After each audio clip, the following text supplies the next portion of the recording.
Hello everyone, this side Piku भैया, your mathematics mentor. तो आज जैसा कि आपको पता है, ये पंजा सीरीज का लास्ट डे है, 14th डे। ये हमारा लास्ट लेक्चर होगा इस सीरीज का। आज हम लोग प्रोबेबिलिटी के कुछ एक सब्जेक्टिव क्वेश्चन करने वाले हैं। बढ़िया से एकदम देखिएगा, हो सकता है कि इनमें ही से कुछ क्वेश्चन आपको बोर्ड एग्जाम में डायरेक्टली पूछ दिया जाए, तो बढ़िया से देखिए। अब तो वैसे बहुत ज्यादा टाइम नहीं है, और जो भी एक दो दिन बचे हैं उसमें आप नया पढ़ने की कोशिश मत करना, ठीक है। जब एग्जाम काफी नजदीक आ जाता है, एक दिन बचते हैं, दो दिन बचते हैं, तो उस केस में आपको वही चीज पढ़ना होता है ना यार, जो आप ऑलरेडी पहले से पढ़ के रखे हो। कोई भी नया चीज पढ़ने की कोशिश नहीं करना है, नहीं तो जो आ रहा है ना वो भी सब खिचड़ी हो जाएगा, ठीक है। इसीलिए आप कोशिश करना कि जो पढ़े हो उसी को रिवीजन करें, ठीक है ना। तो अब बहुत ज्यादा तो आपके पास टाइम नहीं है कि मैं बोलूं कि आप PYQ सीरीज जाके पूरा करो या पंजा सीरीज पूरा करो, लेकिन हाँ, इतना अभी भी मैं बोलूंगा कि कम से कम जो वेटेज वाले चैप्टर है ना उनको कम से कम टैकल कर लो, और नहीं तो पंजा सीरीज से ही करो, पंजा सीरीज से ही करो, लेकिन करो। और उससे भी बढ़िया उपाय ये है कि आप एक बार अगर फॉर्मूला का शॉर्ट नोट्स बना करके रखे हैं, फॉर्मूला शीट बना करके रखे हैं, तो उसको एक बार रिविजिट कर लेना आप लोग। फॉर्मूला शीट देख लो, फॉर्मूले हर सारे फॉर्मूले याद कर लो, ठीक है। तो ये सब कर लो, और बाकी तो क्या ही कर सकते हैं, एक एक दिन दो दिन बच रहा है। और हाँ, एक चीज मैं बताना चाह रहा हूँ, आपका एग्जाम 1 फरवरी के है, 1 फरवरी के मैथ्स का पेपर है। तो मैथ्स का पेपर जैसे ही होगा, आप आके और उसका फोटो क्लिक करके और मेरे पास सेंड कर देना, ताकि मैं उसका डिस्कशन करवा सकूं, ठीक है। जितना जल्दी आप भेजोगे उतना ही जल्दी होगा। और मेरे पास तो वैसे इतना इंटरनेट की व्यवस्था है नहीं कि मैं उसी दिन एकदम लाइव चला दूं, वैसे बहुत लोग चलाएंगे, लेकिन आप कोशिश करना कि जितना जल्दी आपका एग्जाम होने के बाद 900615858640 इस नंबर पर 900615868640 इस नंबर पर आप व्हाट्सएप पर भेज देना, या फिर टेलीग्राम में भेज देना। टेलीग्राम का लिंक में पता नहीं क्या हो गया है, वो खुलता नहीं है, ठीक ना। रिट्राई लिख देता है, और पता नहीं क्या है एरर, क्या नहीं, वो मुझे नहीं पता, लेकिन हाँ, ये व्हाट्सएप तो खुलेगा ना। इस नंबर के व्हाट्सएप पर आप कृपया फोटो क्लिक करके क्वेश्चन पेपर का और भेज देना मेरे पास। उसका भी मैं वीडियो बना दूंगा। उसमें भी दो वीडियो बनाएंगे, एक ऑब्जेक्टिव का सेपरेट वीडियो होगा जिसमें से 100 के 100 क्वेश्चन एक ही वीडियो के अंदर करेंगे, और फिर दूसरा वीडियो होगा सब्जेक्टिव का। सब्जेक्टिव के लिए भी एक वीडियो अलग से बनाएंगे, ठीक है। तो दो वीडियो में हम पूरा पेपर डिस्कस करवाएंगे, और सब कुछ आपको मिला लेना, जो भी मिलाना होगा, क्या सही क्या गलत की है आपने, क्या नहीं की है, कितना सही बना है आपने, कितना नंबर आने वाला है, वो आप गेस कर सकते हो, ठीक है। एक चीज और मैं बताना चाह रहा हूँ, अभी हम लोगों ने बैक टू बैक दो सीरीज खत्म किए, बैक टू बैक दो सीरीज खत्म किए, एक PYQ सीरीज और एक पंजा सीरीज, अभी जो कि आज के बाद खत्म हो जाने वाला है, ठीक है। और एक एक चीज मतलब जो मैंने वादा किया था आपसे, वो अधूरा रह गया यार, इसके लिए एक्सट्रीमली सॉरी। वो है जंप बैक सीरीज। वो मैंने जब स्टार्टिंग में जंप बैक सीरीज स्टार्ट किए थे, तो एक दिन में दो लेक्चर्स मैंने दिए थे, एक दिन के अंदर दो या तीन लेक्चर तक थी। वैसे तो उस समय हमारा टारगेट था कि एक दिन में एगो चैप्टर को खत्म किया जाए ना, लेकिन कारण ऐसा हो गया कि एक एक वीडियो या दो वीडियो, हार्डली दो वीडियो से ज्यादा अपलोड ही नहीं हो पा रहा था एक दिन में। दिक्कत ये था, और वीडियोस भी लंबे लंबे हो जा रहे थे। ज्यादा लंबा वीडियो जब 3 घंटा का वीडियो बन जा रहा था ना, 2.5 घंटा का, तो एक ही वीडियो अपलोड हो रहा था, एक से ज्यादा वीडियो अपलोड ही नहीं कर पा रहे थे। तो उस समय क्या हुआ कि पंजा series sorry jump back series भी कंटिन्यू रखना था, और PYQ सीरीज तो जरूरी था स्टार्ट करना, क्योंकि PYQ करना बहुत जरूरी था। तो अब देख पा रहे थे हम कि अगर जंप बैक सीरीज का वीडियो डालेंगे तो PYQ सीरीज का वीडियो नहीं डल पाएगा, और PYQ सीरीज का वीडियो डालेंगे तो जंप बैक सीरीज का वीडियो नहीं डल पाएगा। तो कारण यही था जंप बैक सीरीज को स्टॉप करने का, क्योंकि PYQ सीरीज आपको ज्यादा जरूरी था। जंप बैक सीरीज भी वैसे बहुत ज्यादा उसमें डिटेल हम पढ़ा रहे थे, तो वो एग्जाम से पहले पहले पता नहीं खत्म हो भी पाता या नहीं, लेकिन PYQ सीरीज खत्म हुआ ना, PYQ सीरीज खत्म करके एक और सीरीज खत्म कर दिए। बताइए, तो PYQ सीरीज खत्म करना बेहद जरूरी था, वो बहुत ज्यादा जरूरी था, जंप बैक सीरीज से कहीं ज्यादा जरूरी था। इसीलिए मैंने उसको स्टॉप करके और ये PYQ सीरीज स्टार्ट किए। और फिर कुछ 14-15 दिन बचा उसमें भी मैंने सोचा कि चलो 14-15 दिन में ना VVI सब्जेक्टिव क्वेश्चन करवा देते हैं। तो VVI subjective question chapter wise करवाने के लिए मैंने पंजा सीरीज लॉन्च कर दिए, और ये सीरीज भी आज खत्म हो जाएगा। बताइए, तो मैं अपने तरफ से मेहनत कर रहा हूँ, और बाकी आप लोगों ने कितना मेहनत किए है अपने तरफ से वो आपको एग्जाम में साक्षात दिख जाएगा। ठीक है, तो चलिए, वीडियो को अगर लाइक नहीं किया है तो लाइक कर दीजिए, शेयर नहीं किया है तो शेयर कर दीजिए, ताकि सब लोग जुड़ जाएं। और वीडियो को स्टार्ट करते हैं, लेक्चर को स्टार्ट करते हैं। तो पहला क्वेश्चन है प्रोबेबिलिटी का। आज हम लोग प्रोबेबिलिटी का लेक्चर करने वाले हैं। तो इसमें से पहला क्वेश्चन है 2 मार्क्स के लिए आ सकता है। क्वेश्चन है एक सिक्के को, और ये क्वेश्चन 2022 में ही पूछा गया है। देखिए, मैं आपको जैसा कि बताया था, ये क्वेश्चन 2022 में पूछा है, जो मैं अभी करवाने वाला हूँ वो 2022 में ही पूछा हुआ है। तो ऐसा नहीं कि यही क्वेश्चन आएगा, मेरा मकसद है कि ये क्वेश्चन आए नहीं, इस तरह के क्वेश्चन आए। ठीक है ना, मैं आपको कॉन्सेप्ट सिखाने पर फोकस कर रहा हूँ कि अगर इस तरह के क्वेश्चन आ गए तो कैसे टैकल करेंगे, उस क्वेश्चन से कैसे लड़ेंगे, उस क्वेश्चन को कैसे फोड़ेंगे, ये मैं सिखाना चाह रहा हूँ। ठीक ना, मैं ये नहीं बोल रहा हूँ कि यही क्वेश्चन एकदम उठा के आपको दे देगा एग्जाम में, नहीं। लेकिन इस तरह के क्वेश्चन ना 2022 में ही दो क्वेश्चन पूछा, एगो सब ऑब्जेक्टिव में पूछा और एगो सब्जेक्टिव में पूछा, मतलब 2 नंबर के लिए पूछा। ठीक है ना, तो इस तरह के क्वेश्चन बनते हैं और पूछे जा सकते हैं। ठीक है, इसीलिए मैंने ये क्वेश्चन लिए है। तो देखिए, क्वेश्चन क्या है कि एक सिक्के को 4 बार उछाला जाता है, एक सिक्के को 4 बार उछाला जाता है, तो ठीक 3 बार शीर्ष आने की प्रायिकता क्या है। बोला जा रहा है एक सिक्का को 4 बार उछालेंगे तो ठीक 3 बार शीर्ष आने की प्रायिकता क्या है। इसके लिए मैंने आपको बताया था बाइनोमियल प्रोबेबिलिटी। बाइनोमियल प्रोबेबिलिटी क्या होता है कि एक ही एक्सपेरिमेंट को बार बार रिपीट करते हैं, n टाइम्स रिपीट करते हैं। जैसे एक्सपेरिमेंट क्या है, यहाँ एक्सपेरिमेंट क्या है, तो एक्सपेरिमेंट है सिक्का उछालना। एक्सपेरिमेंट क्या है, एक सिक्का उछालना। अब बोला जा रहा है कि एक सिक्के को 4 बार उछाला जाता है, मतलब एक ही एक्सपेरिमेंट को बार बार परफॉर्म किया जा रहा है। ठीक ना, मतलब ये बाइनोमियल प्रोबेबिलिटी का कॉन्सेप्ट लगेगा। तो इसमें जितना बार एक ही एक्सपेरिमेंट को परफॉर्म किया जाता है ना, वो n का वैल्यू होता है। वो किसका वैल्यू होता है, n का वैल्यू। मान लीजिए कि एक रैंडम एक्सपेरिमेंट है, रैंडम एक्सपेरिमेंट मतलब यादृच्छिक एक्सपेरिमेंट का क्या हो जाएगा, प्रयोग। ठीक है ना, जो भी परीक्षण। तो रैंडम एक्सपेरिमेंट को n टाइम्स परफॉर्म किया जाता है, n टाइम्स मतलब n बार। ठीक है, तो इसको में हम लोग 2 चीज की बात करते हैं, एक probability that getting success, probability that getting success मतलब सक्सेस पाने की प्रायिकता, और एक फेलियर की probability, probability that getting failure मतलब फेल हो जाने की प्रायिकता। जैसे हम एगो सिक्का उछाल रहे हैं, सिक्का उछाल रहे हैं और हम चाह रहे हैं कि हेड आए, तो हेड अगर आ गया तो हम समझिए कि सक्सेस हो गए, हमारा सक्सेस हुआ। ठीक है, लेकिन अगर टेल आ गया तो हम फेल हो गए, मतलब हमारा फेलियर। समझ में आया ना। तो वही बात होता है कि एक ही एक्सपेरिमेंट को अगर n टाइम्स रिपीट किया जाता है, तो यहाँ एक आता है P और एक आता है Q। तो P हम लोग मानते हैं क्या, प्रोबेबिलिटी दैट गेटिंग सक्सेस। ठीक है ना, ये क्या होता है, सफल होने की प्रायिकता, सफल होने की प्रायिकता।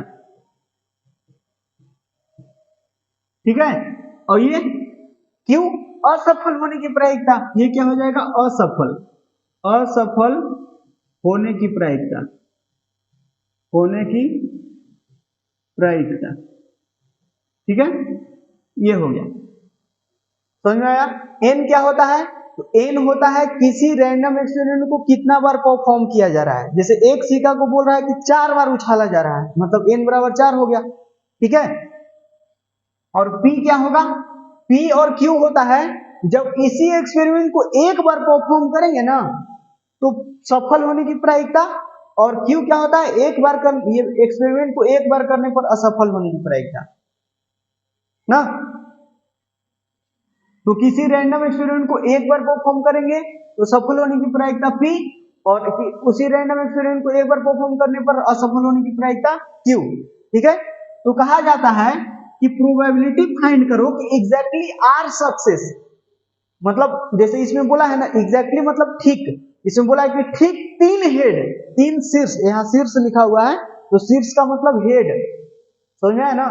हेड को कई बार चीत बोल देते हैं, चीत बोलते हैं, और पट टेल को बोलते हैं, समझ में आया ना। जैसे ये आपको पता होना चाहिए, सिक्का में जो हेड होता है इसको एच से सूचित करते हैं, हेड। इसको हम लोग हिंदी में चीत भी कई बार बोल देते हैं, कई बार शीर्ष भी बोल देते हैं, शीर्ष, ठीक है। तो ध्यान रखिएगा ये नाम अलग अलग, ठीक है। तो यहाँ बोला जा रहा है कि एक सिक्के को 4 बार उछाला जाता है, एक सिक्के को 4 बार उछाला जाता है, मतलब n बराबर 4, और शीर्ष आना हमारा, हम क्या चाह रहे हैं कि ठीक 3 शीर्ष आए, मतलब हमारा सफलता क्या है, शीर्ष आना, हेड आना। तो एक सिक्का को उछालेंगे तो हेड आने की प्रायिकता क्या होता है 1/2, तो वही हमारा p का वैल्यू हो जाएगा। तो q का वैल्यू क्या होगा, तो q का वैल्यू होगा हेड ना आना, तो हेड ना आएगा तो टेल आएगा, तो टेल आने की प्रायिकता क्या होगा, टेल आने की प्रायिकता 1 - 1/2, मतलब 1/2 यही हो जाएगा। और यहाँ ध्यान रखना कि p प्लस q जो है ना, p प्लस q हमेशा ही 1 के ही बराबर आएगा, ठीक है। सफल होने की प्रायिकता और असफल होने की प्रायिकता को अगर ऐड करेंगे तो हमेशा 1 के ही बराबर आएगा, ठीक है। मतलब ये कंडीशन भी आपको याद रखना है इस बाइनोमियल प्रोबेबिलिटी के अंदर, ठीक है। अब देखिए, तो यहाँ आपको क्या पूछा जाता है, यहाँ पूछा जाता है probability that getting exactly r success, मतलब रैंडम एक्सपेरिमेंट को अगर हम इसमें से हम आर बार अगर सक्सेस पाते हैं, आर बार सक्सेस पाते हैं, जैसे आर का वैल्यू इक्वेशन के अंदर 3 दिया हुआ है, ठीक 3 बार हेड आना, ठीक 3 हेड आना, मतलब 3 को सक्सेस चाहते हैं ना हम, ठीक है। तो वहां आर के वैल्यू 3 हो जाएगा। तो इतना बराबर फॉर्मूला क्या होता है, फॉर्मूला आपको याद रखना है, फॉर्मूला क्या होता है, एनसीआर, फॉर्मूला होता है एनसीआर, और p के पावर r इंटू p के पावर r और q के पावर n माइनस r, ये फॉर्मूला आपको याद रहेगा, ठीक है। ये फॉर्मूला याद रखना है।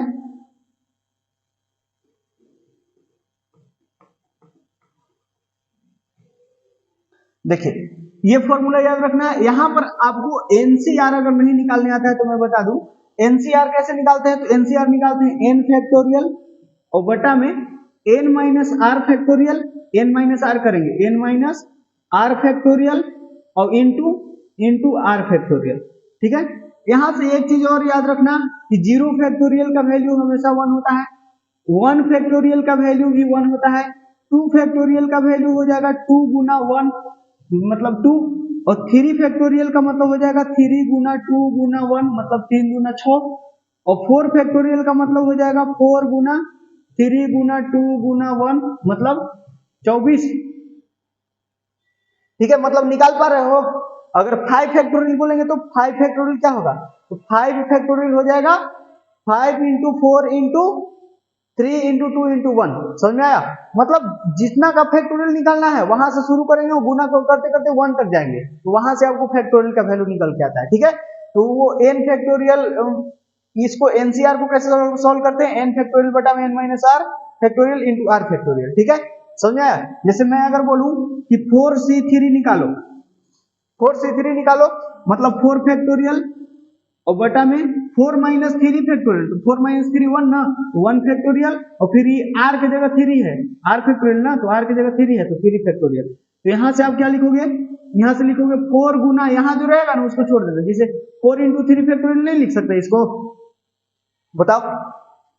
ये 1 फैक्टोरियल का तो 1 हो जाएगा और ये 3 फैक्टोरियल ऐसे छोड़ दो, क्योंकि नीचे 3 फैक्टोरियल दिख रहा था ना, इसीलिए मैंने ये 3 फैक्टोरियल ये छोड़ दिए। क्यों, क्योंकि आप 4 फैक्टोरियल को 4 गुना 3 गुना 2 गुना 1 लिखो, लेकिन 3 गुना 2 गुना 1 को क्या लिख सकते हैं, 3 गुना 2 गुना 1 को भी तो 3 फैक्टोरियल लिख सकते हैं ना, तो इसीलिए 4 गुना 3 फैक्टोरियल लिख दिए। तो वही एक फॉर्मूला भी होता है कि n फैक्टोरियल को हम लिख सकते हैं n इंटू n माइनस 1 का फैक्टोरियल। ऐसा ही तो किया, n के जगह 4 था तो 4 इंटू 4 माइनस 1 मतलब 3 का फैक्टोरियल। ठीक है, तो ये होता है, समझ में आया ना। ठीक है, तो वैसे तो यहाँ सिंपल था कि ये 4 का फैक्टोरियल हो जाएगा 24 और ये 6, तो ये कितना बार में कट गया, 4 बार में कट गया, क्योंकि ये 6 बनेगा तो 6 चौका 24, 4 बार में, मतलब ये 4c3 का वैल्यू 4 हो जाता है। ठीक है,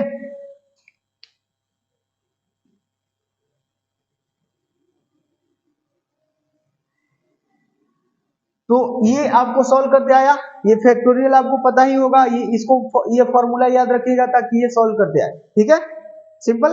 अब देखना, ये सब कुछ कॉन्सेप्ट समझ में आ गया है, तो क्वेश्चन बनाते हैं। क्वेश्चन में बोला जा रहा है कि एक सिक्के को 4 बार उछाला जाता है, एक सिक्के को 4 बार उछाला जाता है, मतलब रैंडम एक्सपेरिमेंट क्या है जी, रैंडम एक्सपेरिमेंट है एक सिक्के को उछालना।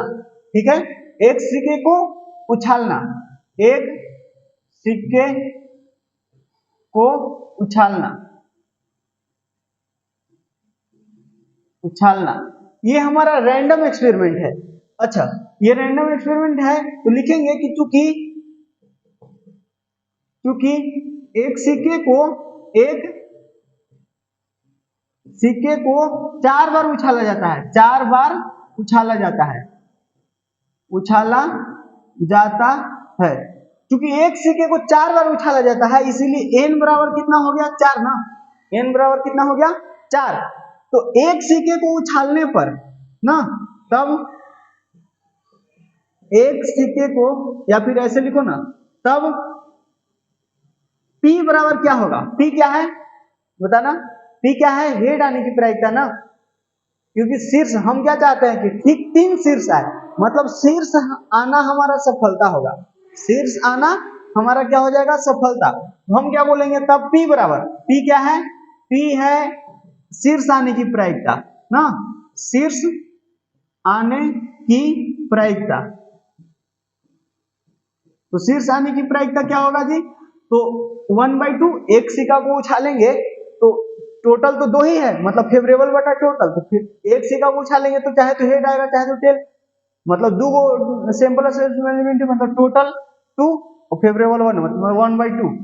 ठीक है, P इतना हो गया, इसीलिए Q कितना होगा, Q क्या है, तो शीर्ष न आने की प्रायिकता, मतलब फेलियर की प्रोबेबिलिटी। समझ में आ रहा है आपको, ये क्या हो जाएगा, शीर्ष न आने की प्रायिकता, शीर्ष न आने की प्रायिकता, मतलब ये क्या होगा, ये हो जाएगा 1 माइनस P। और वैसे भी आप देख सकते हो कि P प्लस Q कितना था 1, तो यहाँ P हमको पता हो गया, तो Q कैसे निकालेंगे, तो 1 माइनस P करके। ठीक है, तो वही 1 माइनस P कर दिए, मतलब 1 माइनस 1/2 है, तो 1/2 ये हुआ। ठीक है, ये कितना आ गया, 1/2। तो इसीलिए आपको क्या निकालना है, P ऑफ क्या, ठीक 3 शीर्ष आना, ठीक 3 शीर्ष आना, शीर्ष कहे तो हेड, शीर्ष कहे तो हेड, ठीक ना।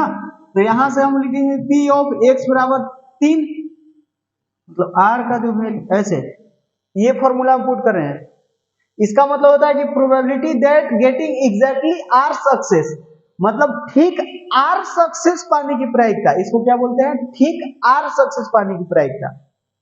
ठीक है, तो यहाँ क्या हो जाएगा, ठीक 3 सक्सेस पाने की प्रायिकता, और सक्सेस क्या है, हेड आना, मतलब वही तो हम चाहते हैं कि 3 हेड आए। तो यहां से क्या लिखोगे, यहां से लिखोगे NCR, तो n क्या है, 4 ना, तो 4CR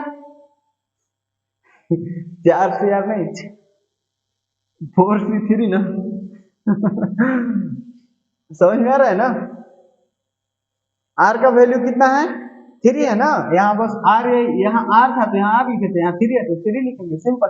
और फिर P के पावर, तो P का वैल्यू कितना है जी, P का वैल्यू है 1/2, 1/2 के पावर कितना, 1/2 के पावर R ना, तो R कितना है 3 इंटू Q का वैल्यू यहाँ पर 1/2 ही है, लेकिन हर बार जरूरी नहीं है कि 1/2 ही आएगा, P और Q दोनों सेम होगा ऐसा कोई जरूरी नहीं है। ठीक है, ध्यान रखना, तो इसका वैल्यू n माइनस r होता है ना, n माइनस आर, देख लो यहाँ n माइनस आर मतलब 4 माइनस 3, 4 माइनस 3 है तो 1। ये समझ में आया क्या? तो बस इसको सॉल्व कर लीजिए। तो 4 से 3 कितना आया था, अभी तुरंत सॉल्व किए थे, 4 आया था ना। वैसे आप लिख सकते हो 4 factorial upon 1 factorial into 3 factorial into ये 1/2 के पावर 1/2 के पावर यहाँ 3 है, यहाँ 1 है, तो टोटल 4 हो गया ना। यहाँ से सॉल्व करेंगे तो ये तो 4 बन जाएगा, ये 4 बनेगा और ये 1/16 बनेगा। 1/16 मतलब यहाँ से 1/4 आपको आते हुए नजर आ रहा है क्या? ये 4 चौका 16 गया ना। इसका आंसर कितना आएगा 1/4। समझ में आया? और आपको पता है जब मैं आपको क्लास में पढ़ाया था तो इसी क्वेश्चन को करने का एक और मेथड बताया था, लेकिन वो काफी लंबा और लेंदी मेथड था। उसके लिए हम लोग खूब एकदम सिंपल ये एक सिक्के को अगर 4 बार उछालेंगे तो सैंपल स्पेस बनाए थे। Head head head tail tail ये सब कर करके पूरा सैंपल स्पेस बनाए थे, ये पूरा इतना दूर में। फिर उसको में से खोजे थे कि एग्जैक्टली 3 हेड होना चाहिए। तो कौन कौन में एग्जैक्टली 3 गो है, मतलब वो हमारा फेवरेबल था, तो फेवरेबल बटा टोटल किए थे तो हमारा 1/4 आया था, ऐसा करके ना। तो वो भी खैर वो तो काफी आसान हो जाता है, खैर उसमें कुछ याद वाद करने की जरूरत नहीं पड़ता है। लेकिन वही जो उतना ज्यादा कुछ बनाना पड़ता है ना सैंपल स्पेस में एलिमेंट, वो थोड़ा हमको अटपटा लगता है। और वो ये मेथड बताने का एक और रीजन है कि ऑब्जेक्टिव में इसका क्वेश्चन पूछा, और ऑब्जेक्टिव में ऐसे नहीं पूछा। ऑब्जेक्टिव में शायद क्वेश्चन पूछा था ना, उसमें आई थिंक एक सिक्के को 10 बार उछालने के लिए बोल रहा था। एक सिक्के को 10 बार उछाला जाता है, एग्जैक्टली 6 हेड आने की प्रायिकता, उसमें ऐसा ही कुछ था। वहां एक सिक्के को 10 बार उछाला जा रहा था, मतलब n बराबर 10 हो गया था। ये क्वेश्चन समझ में आ गया ना कैसे बनाएंगे? बस एग्जैक्टली सेम क्वेश्चन पूछा हुआ था, वहां पर बस n की जगह 4 था, और सॉरी 4 नहीं, n की जगह 10 था, n की जगह 10 था। और चूंकि c का ही उछाला जा रहा था तो p और q का वैल्यू तो सेम ही होगा। और उसमें ठीक 3 के बजाय ठीक 6 पूछ रहा था। आई थिंक हमको एग्जैक्टली ध्यान नहीं है, लेकिन हाँ आई थिंक 6 ही था। एक बार आप चेक करना, वो वैसे में पीवाई की सीरीज के अंदर करवाया है उसको, ठीक है। और वो पहला ही क्वेश्चन होगा, आप देख लेना पीवाई की सीरीज का जो ऑब्जेक्टिव वाला लेक्चर है ना, उसका पहला ही क्वेश्चन यही है। तो इसको आप कैसे सॉल्व करेंगे? तो इसके लिए आप सॉल्व करेंगे ऐसे ना, NCR, तो n का वैल्यू कितना है 10, 10C R का वैल्यू कितना है 6, और फिर P और Q का वैल्यू तो यहाँ से भी रहने वाला है, क्योंकि इस क्वेश्चन में भी C का की ही बात किया गया था। तो R का वैल्यू 6, और फिर यहाँ 1/2 Q का वैल्यू 1/2 है, और फिर n माइनस आर मतलब 10 माइनस 6 तो 4, ये कितना आ गया? ये आ गया 10C6 और 1/2 रेज़ टू पावर 10। हाँ जी यही क्वेश्चन था, हमको अभी याद है 1/2 के पावर 10 आ रहा था, ठीक है। तो हाँ यही क्वेश्चन था, समझ में आया? 10C6 1/2 के पावर 10 वहां आंसर आ रहा था। अब इसको आप सॉल्व नहीं करोगे, ऐसा ही ऑप्शन ही ऐसा ही दिया हुआ था, ठीक है, ऑप्शन ही ऐसा दिया हुआ था। और यहाँ देखो ना 1/2 के पावर 10 तो थोड़ा मुश्किल है। वैसे ये 2 के पावर 9 करोगे तो वो तो 512 आता है, 512 में 2 से फिर से गुना कर दोगे तो ये तो निकल जाएगा। और फिर इसको सॉल्व करोगे तो कैलकुलेशन थोड़ा लेंदी होने वाला है यहाँ वैसे, ठीक है, यहाँ कैलकुलेशन लेंदी होने वाला है, लेकिन कैलकुलेशन से उसको मतलब ही नहीं है, वो तो ऑप्शन में ऐसे ही चिपका दिया, ठीक है। तो इस तरह के क्वेश्चन बन जाएंगे ना, क्यों बनेगा ना? चलिए तो अब नेक्स्ट क्वेश्चन पर चलेंगे। ये कॉन्सेप्ट आपको ध्यान रखना है, इस कॉन्सेप्ट के बेसिस पर आपको क्वेश्चन मिल सकते हैं एग्जाम के अंदर, ठीक है, ध्यान रखना। Binomial probability,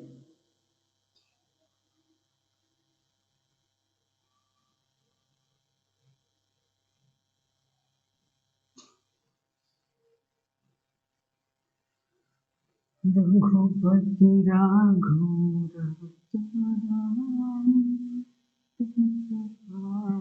Sitaram.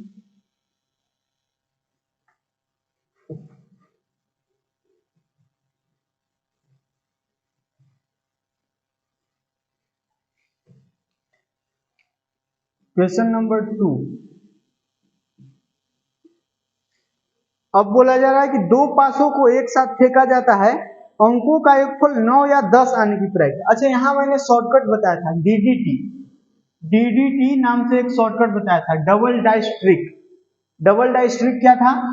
तो ट्रिक ये था कि जैसे दो पासों को फेंका जाता है, ठीक है, तो अंकों का योगफल, अंकों के योगफल से रिलेटेड था, ठीक है, तो अंकों का योगफल,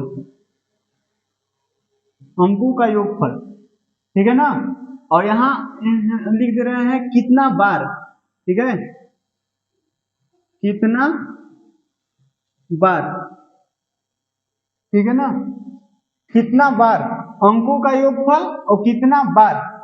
तो यहाँ अंकों का योगफल हमने बताया था, जैसे दो पासा को फेंकेंगे, तो दो पासा को फेंकेंगे तो कम से कम तो दोनों पर एक एक तो आएगा ही, तो टोटल मतलब कम से कम योग कितना हो सकता है? दो। कम से कम योग, कम से कम योगफल, दो पासों को फेंकने पर कम से कम योगफल कितना आएगा? दो आएगा ना। तो दो आ सकता है, तीन आ सकता है, चार आ सकता है, पांच आ सकता है, छह आ सकता है, सात आ सकता है, आठ आ सकता है, नौ आ सकता है, 10 आ सकता है, 11 आ सकता है, 12 आ सकता है। हाईएस्ट सम कितना आ सकता है? हाईएस्ट योगफल कितना आ सकता है दो पासों को फेंकने पर? तो 12, क्योंकि दोनों पासों पर जैसे 6 से तो ज्यादा नहीं लिखा हुआ रहेगा, पासा पर 1 से लेकर 6 तक लिखा हुआ रहता है, ठीक है, तो दोनों पर अगर 6 आ जाएगा तो वो 12 हो जाएगा। हाईएस्ट योगफल 12 और कम से कम मतलब मिनिमम, ठीक है ना, ये कितना होगा? न्यूनतम 2 और हाईएस्ट मतलब अधिकतम 12।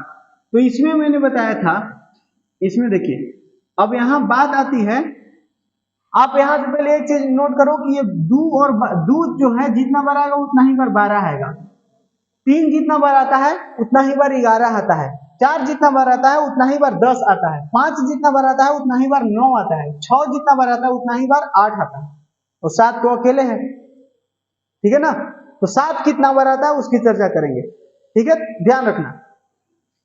तो दूध, अब इसको में से ये जो लेफ्ट साइड वाला है ना उन सब में से एक एक कम कर दो, तो दो उसमें से एक कम करेंगे तो कितना बचेगा? एक। 3 में से एक कम करेंगे तो 2, 4 में से एक कम करेंगे तो 3, 5 में से एक कम करेंगे तो 4, 6 में से एक कम करेंगे तो 5, 7 में से एक कम करेंगे तो 6।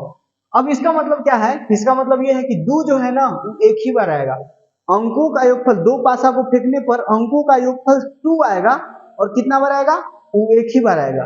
अगर अंकों का योगफल 12 आता है तो वो एक ही बार पॉसिबल है, ठीक ना। एग्जाम्पल देख के बताते हैं, जैसे 2 तभी आएगा जब दोनों पासा पर 1 1 आ जाए, और 12 तभी आएगा जब दोनों पासा पर 6 6 आ जाए। देखो ना, 2 आने की 2 जो है वो कितना बार आ सकता है? तो एक ही बार। और कुछ और कुछ ऐसा ऑर्डर बताओ जिसका सम 2 हो। अगर दो पासा को फेंकेंगे तो और कोई ऐसा है पॉसिबिलिटी जिससे कि सम जो है योगफल जो है वो 2 आ जाए? नहीं ना। और उसी तरह 12 भी एक ही बार आ सकता है जब दोनों पर 6 आ जाए। और अब मान लीजिए कि 3 की बात करते हैं, 3 अंकों का योगफल 3, तो ये ना 2 बार आएगा। अंकों का योगफल 3 जो है ये 2 बार आएगा। कब? जब पहला की मान लीजिए कि एक ऊपर 6 और दूसरा पर 5 आ जाए, या फिर तब जब पहिलका पर 5 दूसरका पर 6 आ जाए, या फिर तब जब एक ऊपर दो ही ना, दो ही तो बनेगा, बस 6 5 5 6 दो ही बनेगा। और 4 4 जो है वो 3 बार आएगा। 3 बार कौन सी आएगा? ये 11 की बात कर लिए ना, ये 11 की बात, और 3 की बात कर लेते हैं। 3 जो है 3 भी 2 ही बार आएगा। 11 देखिए 11 2 बार आता हुआ नजर आ गया, उसी तरह 3 भी 2 बार आएगा। 3 को कब कब आएगा? जब 1,2 आए या 2,1 आए। अब 4 जो है वो 3 बार आएगा। कब कब? तो 1, सॉरी हाँ 1,3 एगो आ जाएगा, और एगो 3,1 आ जाएगा, और एगो 2,2 आ जाएगा। ये 3 वो केस बनेगा 4 आने के लिए। उसी तरह 10 आने के लिए भी 3 ही केस बनेगा। कब? एगो 4,6 पर आएगा, मतलब पहिलका पर 4 दूसरका पर 6, या फिर पहिलका पर 6 दूसरका पर 4, या फिर पहिलका पर 5 दूसरको पर 5। ये 3 केस बनेगा 10 आने के लिए। मतलब 3 बार ही ऐसा केस पॉसिबल है जब 10 आए, 3 बार ही ऐसा केस पॉसिबल है जब 4 आए। उसी तरह 5 कितना बार आ सकता है? तो 5 मात्र 4 बार आएगा। 9 कितना बार आ सकता है? तो 4 बार आ सकता है, ठीक है ना। पहला बार तब जैसे 2 को पासा को फेंके, 2 को पासा को फेंके और दोनों पर जो है एक ऊपर 3 एक ऊपर 2 आ गया तो 5 आ जाएगा, या फिर एक ऊपर 2 और दूसरा पर 3, तब पर भी 5 आएगा। और फिर पहिलका पर 1 और दूसरका पर 4, या फिर पहिलका पर 4 दूसरका पर 1, तब पर भी 5 आ जाएगा। तो उसी तरह आप कर लोगे ना, समझ में आ रहा है? तो वो जो हम लोग लंबा सा ये बड़ा सा टेबल जो बनाते हैं वो टेबल नहीं बनाना पड़ेगा अगर ये ट्रिक याद रहेगा तो, ठीक है। जैसे आपको से कोई पूछेगा कि 10 कितना बना सकता है, तो आप 10 में देखो कि जोड़ने पर 14 कितना जोड़ने पर 14 आएगा।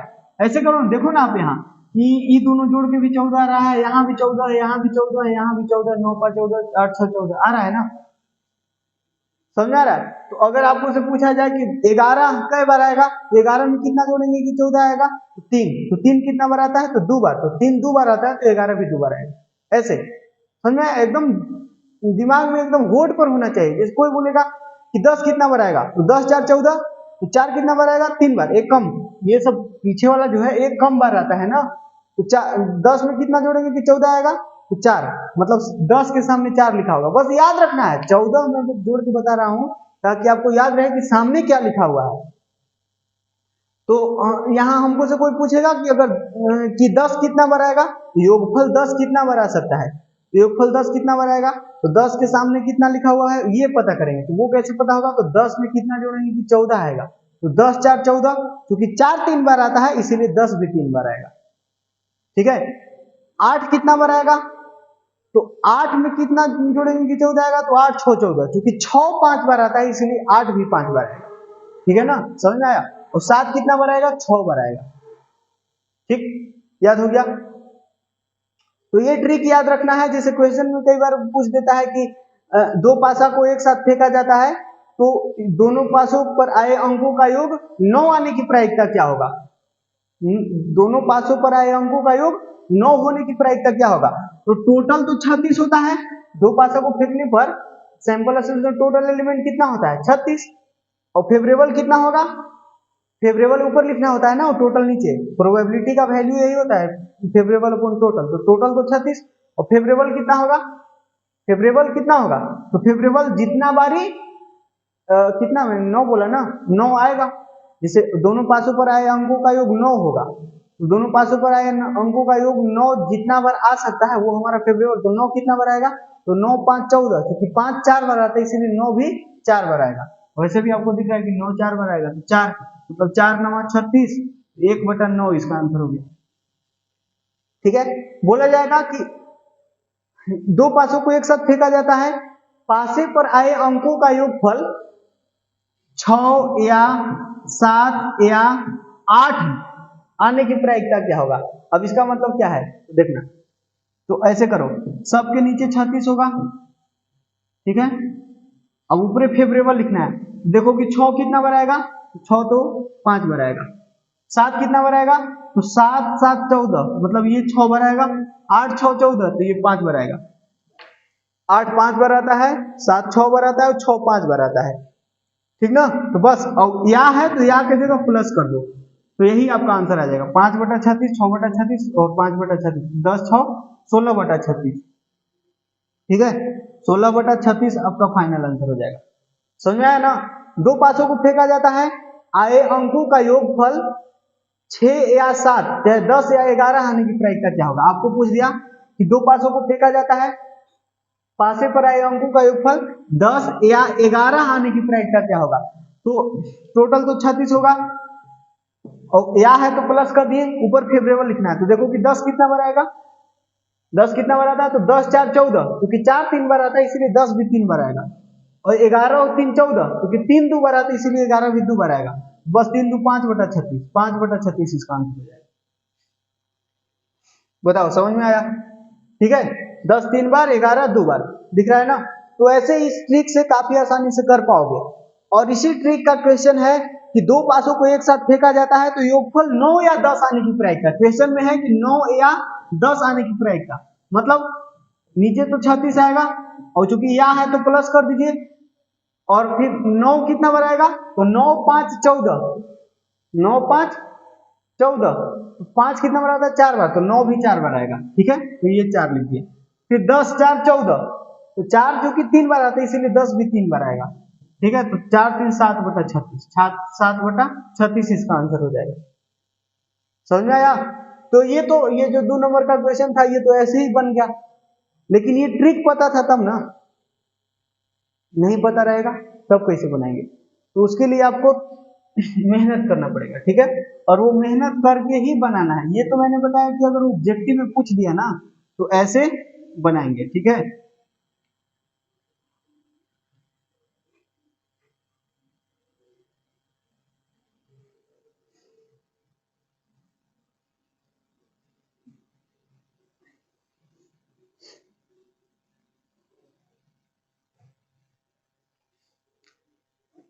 देखिए, तो 2 पासों को फेंका जाता है, मतलब सैंपल में टोटल एलिमेंट कितना हो जाएगा, 6 की पावर 2 मतलब 36, ठीक ना। और फिर क्या लिखेंगे, मान लेंगे घटना, माना कि घटना ए, यहाँ 2 को घटना है, एगो 9 आना, अंकों का योगफल 9 आना और अंकों का योगफल 10 आना, ठीक है। तो ए मान लेते हैं कि अंकों का योगफल 9 आना, 9 आना जो घटना है वो हमारा घटना ए है, अंकों का योगफल, या फिर ऐसे लिखते हैं ना, योगफल 9 आना, योगफल 9 आना, ठीक है। तथा घटना बी जो है वो क्या हो जाएगा, योगफल 10 आना, 10 आना जो है वो हमारा घटना 2 है। तो ये घटना ए क्या है, एक बार लिखना, ये घटना को लिखो। तो 9 कब कब आ सकता है, तो 9 आपको ट्रिक से याद है ना कि क्या बार आ सकता है, 9 5 14, तो 5 चूंकि 4 बार आता है इसीलिए 9 भी 4 बार आएगा। तो कब कब आएगा, ऐसे आपको ये चीज याद रहेगा ना तो छूटेगा नहीं एक भी एलिमेंट, यहाँ 4 गो एलिमेंट यहाँ बनना चाहिए, ठीक ना। तो 4 गो एलिमेंट कौन कौन बनेगा, 9 आप देखो कि क्या क्या है, पहला तो 6,3 करके आएगा, दूसरा 3,6 करके आएगा, 5,4 करके आएगा, तो 4,5 करके आएगा, हो गया ना 4 को, एक से ज्यादा नहीं बनेगा, आपको दिमाग लगाने की जरूरत नहीं है, नहीं तो फिर दिमाग में सोचते रहो कि कहीं और कोई छूट तो नहीं रहा है, छूटेगा नहीं। आपको पता है कि 9 जो है पक्का से 4 ही बार आएगा, तो 4 को एलिमेंट होगा। तो यहाँ से आप लिख सकते हो कि नंबर ऑफ एलिमेंट इन ए बराबर कितना हो गया, 5, सॉरी 4 ना, 1 2 3 4, ठीक है।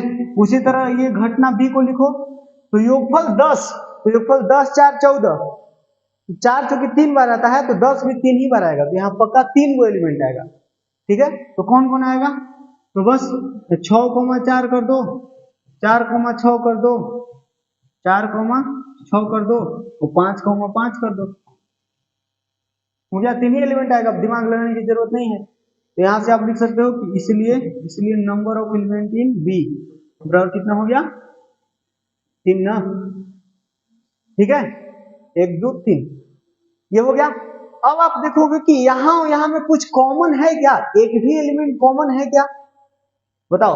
अगर हम निकालेंगे कि ए इंटरसेक्शन बी क्या होगा, ठीक है, ए इंटरसेक्शन बी देखेंगे तो क्या एक भी एलिमेंट कॉमन है, एक भी एलिमेंट कॉमन नहीं है, मतलब ऐसा कोई एलिमेंट है यहाँ का जो यहाँ है, या फिर ऐसा यहाँ का कोई एलिमेंट है जो यहाँ है, नहीं ना, सब अलग अलग एलिमेंट्स है, मतलब ए इंटरसेक्शन जो है वो फाई है। और आपको पता है कि जब ए इंटरसेक्शन बी हाई आता है, मतलब क्या, ए और बी दोनों अपवर्जी घटनाएं हैं, म्यूचुअली एक्सक्लूसिव इवेंट, याद आया, म्यूचुअली एक्सक्लूसिव इवेंट मतलब परस्पर अपवर्जी घटनाएं या फिर डिसज्वाइंट इवेंट, इसी का अलग अलग नाम है बेसिकली, ठीक ना। जब दो घटनाओं का इंटरसेक्शन जो है वो फाई आता है, इसका मतलब कि दोनों घटनाएं एक दूसरे से रिलेटेड नहीं है, एकदम अलग अलग है, डिसज्वाइंट है, अपवर्जी है। और जब दो घटनाएं ए और बी अपवर्जी होते हैं तो ए यूनियन बी का वैल्यू क्या होता है, P of A union B, ये क्या होता है, P of A plus P of B, ये होता है, मतलब यूनियन को डायरेक्टली ऐसे खोल देते हैं, समझ में आया, P of A plus P of B. उसी तरह अगर 3 को घटना रहेगा, A union B union C, A union B union C कर दिया और तीनों अपवर्जी घटनाएं हैं, तो उस केस में P of A plus P of B plus P of C कर देंगे, समझ में आया। तो इस तरह के क्वेश्चन ऑब्जेक्टिव में भर भर के पूछे गए हैं यार, भर भर के पूछे गए हैं। आप एक बार ऑब्जेक्टिव वाला लेक्चर जाके देखना पीवाईक्यू सीरीज का, फिर मजा आ जाएगा आपको, वहां बहुत सारा कॉन्सेप्ट आपको सीखने के लिए मिलेगा। तो यहाँ देखिए, और या का मतलब भी आपको पता है ना, यहाँ दिया हुआ है ना कि 9 या 10, तो या का मतलब यूनियन और एंड का मतलब इंटरसेक्शन, मैंने बताया था। अगर दिया रहता कि 9 और 10, 9 और 10, तो उस केस में एंड होता। इसी केस में, इसी क्वेश्चन के अंदर 9 और 10 कर देता ना, तो उस केस में क्या हम निकालते, ए इंटरसेक्शन बी। तो ए इंटरसेक्शन बी तो फाई है, तो फाई का प्रोबेबिलिटी क्या होता है, फाई का प्रोबेबिलिटी तो जीरो होता है जनाब। फाई का प्रोबेबिलिटी तो क्या होता है, जीरो। तो अगर इसी क्वेश्चन के अंदर या के हटा के और कर देता ना, हिंदी वाला और, अंग्रेजी वाला और नहीं। देखो यहाँ थोड़ा सा कंफ्यूजिंग होता है, अंग्रेजी में और लिखते हो ना, तो इसका मतलब हिंदी में या होता है, और अगर अंग्रेजी में एंड लिखते हो तो इसका मतलब यहाँ क्या होता है, और, यहाँ होता है और। अच्छा, और भी नाम है इसके, या का कई बार अथवा बोलते हैं, अथवा, अथवा, ठीक है, और को तथा, ठीक है। तो ये सब ध्यान देना, ठीक है। तो 9 और 10 मतलब 9, 9 एंड 10 दिया रहता है ना इस क्वेश्चन में, उस केस में इंटरसेक्शन निकालते हैं। इंटरसेक्शन का मतलब ये 5 हो जाता है, मतलब इसका जो है प्रोबेबिलिटी जो पूछा था कि 9, 9 एंड 10 आने की प्रायिकता बताओ, तो वो 0 हो जाता है, समझ में आया। लेकिन क्वेश्चन ने क्या पूछा है कि 9 और अंग्रेजी वाला और 9 या 10, 9 या 10, या का मतलब यूनियन, मतलब आपसे क्या पूछा है कि P of A union B बताओ, मतलब अब P of A plus P of B। अब ऐसा क्यों, क्योंकि A और B अपवर्जी घटना है, यहाँ पोस्ट में लिख सकते हैं कि A और B अपवर्जी घटना है, इसीलिए डायरेक्ट ब्रेक कर दिए इसको। अब यहाँ से P ऑफ A क्या होगा, तो number of element in A upon number of element in sample space, number of element probability का यही तो होता है, किसी भी घटना की प्रायिकता क्या लिखते हैं, फेवरेबल अपॉन टोटल। फेवरेबल मतलब उस घटना में अवयवों की संख्या बटा सैंपल स्पेस, मतलब प्रतिदर्श समष्टि में अवयवों की संख्या, यही तो होता है। तो यहाँ और फिर प्लस यहाँ लिखेंगे N of B upon N of S, मतलब नंबर ऑफ एलिमेंट इन घटना B and number of element in sample space. तो यहाँ से हो जाएगा ये number of element in A कितना है जी, 4, 4 बटा टोटल कितना है, टोटल कितना होता है 36 ना, दो पासों को फेंका जाता है तो ये 36, यहाँ भी वैसे लिखे भी है, एन ऑफ एस कितना है 36 प्लस एन ऑफ बी कितना है 3 और बटा में 36, मतलब 4 3 7 बटा 36। तो देखो इतना मेहनत करके फिर हम ये 7/36 आंसर लाए, लेकिन वहां से तो डायरेक्ट आ रहा था। तो ये क्वेश्चन आपको ऑब्जेक्टिव में भी पूछा जा सकता है, नो डाउट, कोई डाउट नहीं है कि ये ऑब्जेक्टिव में नहीं पूछेगा, पक्का से पूछ सकता है, ठीक है, कोई दिक्कत नहीं है, ठीक। तो ये ऑब्जेक्टिव में आएगा तब पर भी बनाना होगा, और सब्जेक्टिव में भी आएगा तब पर भी उसको फोड़ के आना है, ठीक है। चलिए अब नेक्स्ट क्वेश्चन,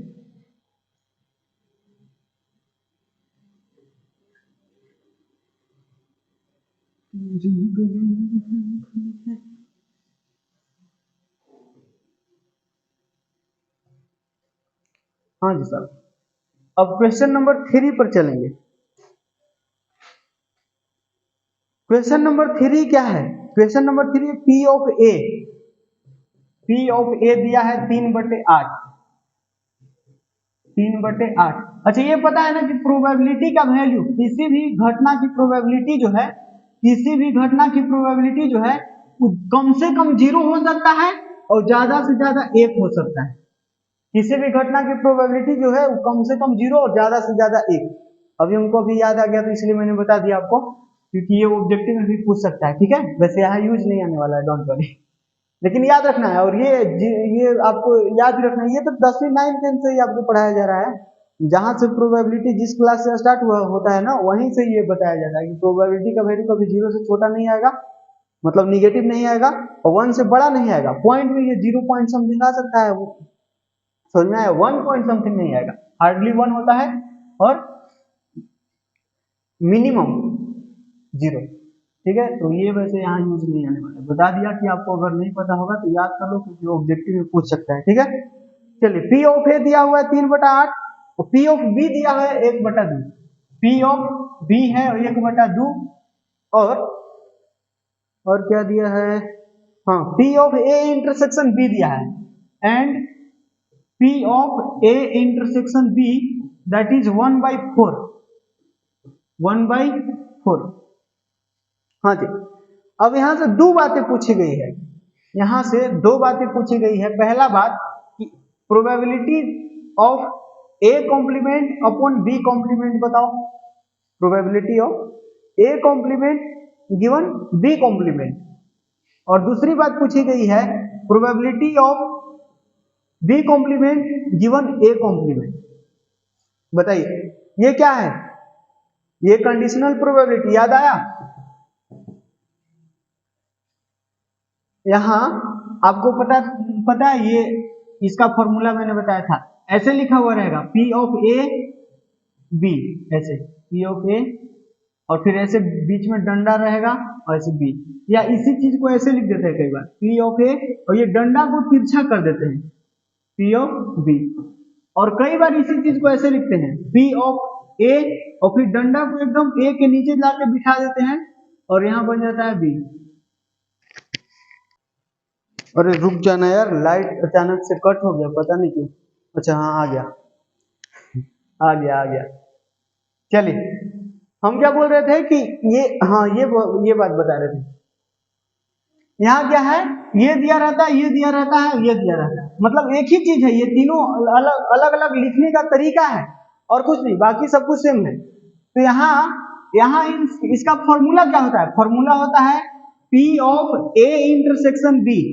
वैसे आपको पता होगा कि A इंटरसेक्शन B लिखो चाहे B इंटरसेक्शन A लिखो, वही आता है, ठीक है? A इंटरसेक्शन B या B इंटरसेक्शन A एक ही बात होता है। तो A इंटरसेक्शन B और बटा में जो नीचे रहता है, मतलब ये वाला जो डंडा है ना, डंडा के बाद जो लिखा हुआ रहता है ना, उसको नीचे लिखते हैं, ठीक है? यहाँ B लिखा हुआ है, यहाँ भी B, यहाँ भी B, मतलब इसी चीज को तो ऐसे लिखे हैं, तो P ऑफ B नीचे आएगा, ठीक है? लेकिन यहाँ पर बोलते हैं कि P ऑफ B जो है, P ऑफ B जो है वो नॉट इक्वल टू जीरो, मतलब जीरो नहीं होना चाहिए, क्योंकि अगर ये जीरो हो गया तो किसी चीज का डिनोमिनेटर अगर जीरो होता है तो वो नॉट डिफाइंड हो जाता है ना, तो ये चीज डिफाइंड हो इसके लिए ये जीरो नहीं होना चाहिए, ठीक है? अगर उसी तरह हम बोलेंगे कि P of B given A, इसको ऐसे पढ़ते हैं B गिवन A, चाहे फिर ऐसे बोल सकते हैं probability of A when B is already occurred, ऐसे बोल सकते हैं A की प्रायिकता जब B ऑलरेडी अकर कर गया है, ठीक है ना? B probability of A when B is already occurred, इसको क्या बोलेंगे? Probability of B when A is already occurred. जो ऑलरेडी अकर कर चुका होता है ना, उसको डिनोमिनेटर में रखते हैं, ठीक है? तो इसका फॉर्मूला कैसे लिखेंगे? तो इसका फॉर्मूला लिखेंगे P ऑफ, यहाँ B इंटरसेक्शन A चाहे A इंटरसेक्शन B, तो एक ही बात होता है, तो A इंटरसेक्शन B ही लिख देते हैं, और बटा में नीचे क्या आता है? तो नीचे आता है जो डिनोमिनेटर में लिखा हुआ होता है, प्रोबेबिलिटी ऑफ A, ठीक है? ध्यान रहे। अब यहाँ पर फिर क्या बोलेंगे? P ऑफ A जो है वो नॉट इक्वल टू जीरो होना चाहिए, ठीक है? तो ये फॉर्मूला आपको याद होना चाहिए। और क्या उसी तरह की ये क्वेश्चन है? हाँ जी बिल्कुल वैसा ही है, बस यहाँ कॉम्प्लीमेंट का कॉन्सेप्ट लग गया। तो कॉम्प्लीमेंट का कॉन्सेप्ट लग गया ना, तो यहाँ आपको एक चीज याद करना पड़ेगा, डी मॉर्गन्स लॉ, याद है क्या? डी मॉर्गन्स लॉ यहाँ याद करना पड़ेगा। तो डी मॉर्गन्स के दो स्टेटमेंट थे, ये सेट में भी यूज होता है और यहाँ भी वही स्टेटमेंट को हम लोग यूज करते हैं प्रोबेबिलिटी में भी, और बहुत सारा प्रोबेबिलिटी का क्वेश्चन ना तो सेट थ्योरी से ही सॉल्व हो जाता है। तो यहाँ डी मॉर्गन्स लॉ होता है,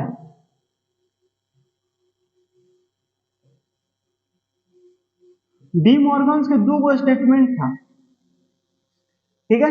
पहला स्टेटमेंट ये है कि अगर A complement intersection B complement लिखा हुआ है, A complement intersection B complement लिखा हुआ है, तो आप इसको ऐसे, ये प्रोबेबिलिटी पढ़ा तो प्रोबेबिलिटी लगा देते पीछे, कोई दिक्कत नहीं ना।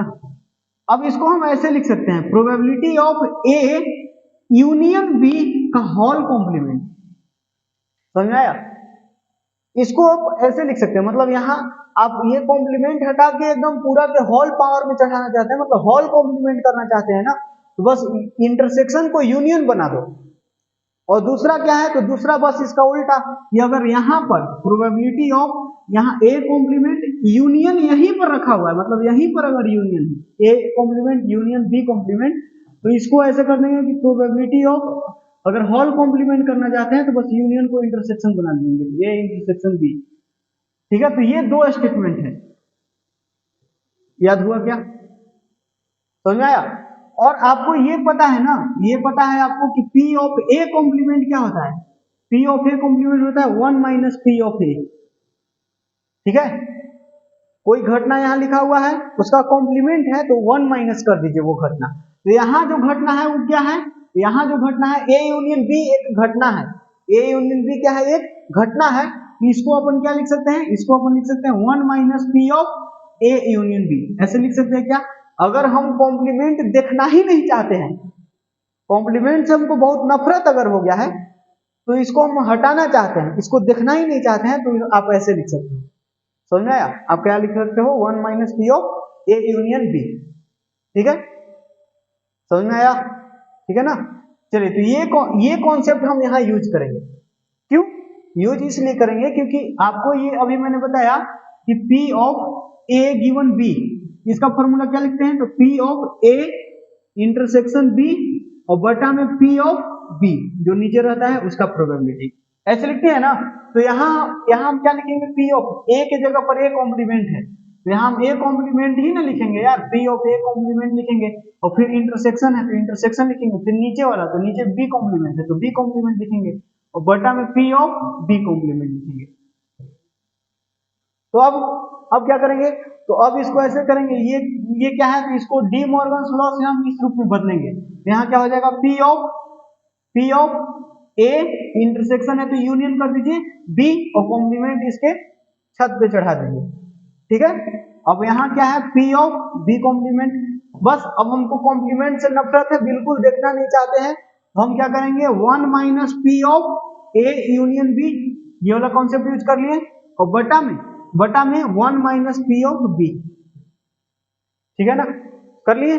अब P ऑफ B तो आपको पता है, दिया हुआ है इक्वेशन के अंदर, और P of A union B आपको निकालते आ जाएगा, क्योंकि आपको फॉर्मूला पता है ना कि P of A union B क्या होता है, P of A union B होता है P of A plus P of B minus P of A intersection B। ये फॉर्मूला याद करिए, एडिशन थियरम, एडिशन थियरम में मैंने ये चीज पढ़ाया था आपको, प्रोबेबिलिटी में एडिशन थियरम पढ़ाया था, उसके अंदर ये चीज मैंने बताया था। ठीक है, तो ये होता है ना, ये फॉर्मूला अगर आपको नहीं याद है तो अभी कभी याद करो, अभी के अभी याद करना है, P of A plus P of B minus P of A intersection B, ये हमारा P of A union B का फॉर्मूला होता है। और जब हम बोलते हैं कि A और B मतलब A और B जो है अपवर्जी घटनाएं हैं, तो अपवर्जी घटना मतलब A इंटरसेक्शन B फाई होगा, और चूंकि फाई अगर A इंटरसेक्शन B की जगह फाई रखेंगे तो फाई का प्रोबेबिलिटी जीरो होता है, यही वाला खत्म हो जाता है, ये जीरो हो जाता है, तो overall P of A plus P of B बनता है। तो वही तो मैंने अभी पीछे वाला क्वेश्चन में यूज किया कि P of A union B क्या होता है, P of A plus P of B, that's it. ठीक है, बताइए समझ में आया क्या, ये सिंपल है यार। तो यहाँ से आपको P ऑफ A पता है, P ऑफ B पता है, P of A intersection B भी इक्वेशन के अंदर दे रखा है, तो आपको P of A union B निकाल के आएगा क्या, आएगा ना। तो P of A union B निकाल लेंगे और फिर यहाँ पर चिपका देंगे, और ये तो पता ही है, तो यहाँ से आपको वैल्यू निकाल दिया जाएगा, सिंपल। बताओ आ जाएगा ना। तो चलिए इसको इरेज करके बनाते हैं।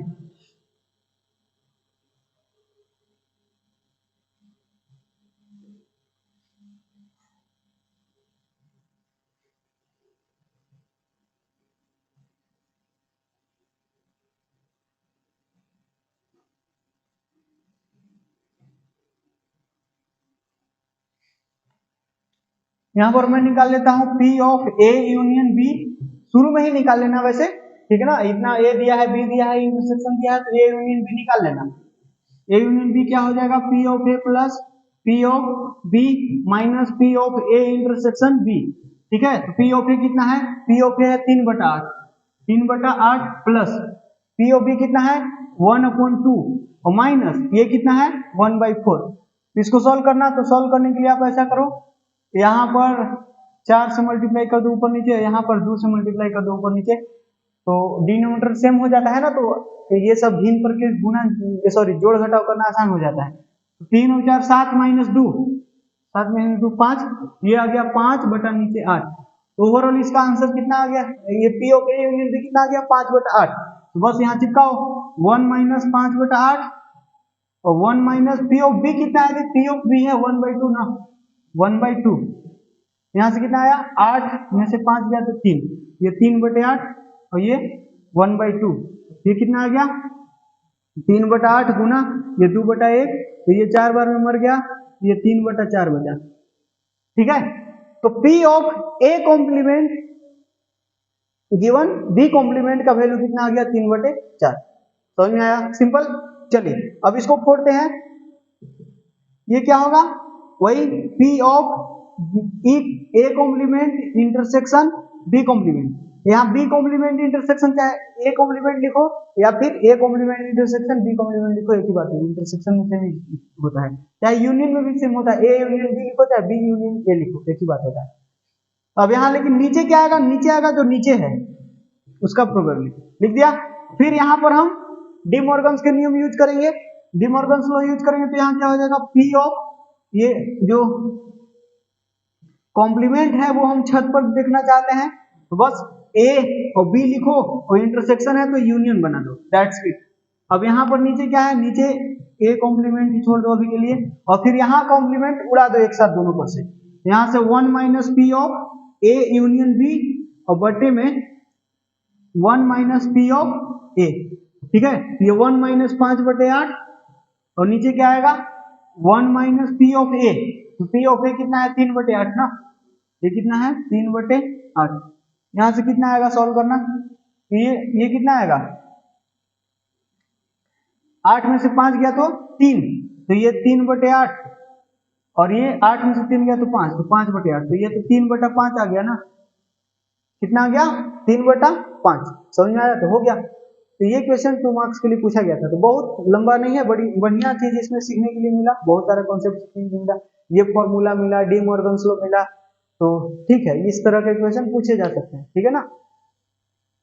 और बहुत बारी तो आपको ऐसे ही पूछ दिया जाता है, ये कॉम्प्लीमेंट नहीं लिखेगा, बस ए गिवन बी, बी गिवन है, ऐसे ही क्वेश्चन 2 नंबर में आ सकता है। लेकिन ये मैंने कॉम्प्लीमेंट वाला क्वेश्चन इसलिए उठाए थे ताकि आपको डी मॉर्गन्स लॉ भी याद आ जाए, ठीक है। बाकी अगर ए गिवन बी, मान लीजिए कि ये खाली पूछा हुआ होता, P of A given B, कैसे निकाल देते हैं? P of A intersection B और बटा में पी ऑफ बी। तो P of A intersection B तो पता है ना 1/4, ये 1/4 और पी ऑफ बी कितना है? 1/2, दैट्स इट। 1/4 इंटू 2/1, तो ये 2 बार में गया 1/2 आंसर आ गया, खत्म। इस तरह के क्वेश्चन पूछे जा सकते हैं 2 नंबर में, ठीक है ना।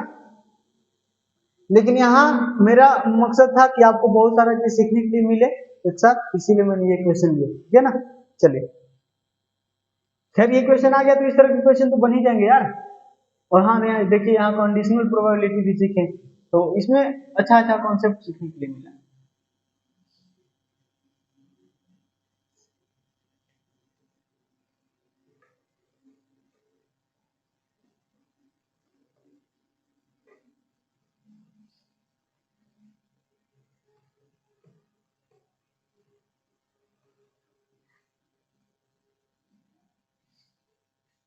हाँ जी, क्वेश्चन नंबर 4। क्वेश्चन नंबर 4 क्या है? 3 सिक्कों के उछाल में चीतों की संख्या का माध्य निकालो, ठीक है ना। 5 नंबर वाला क्वेश्चन आ गया।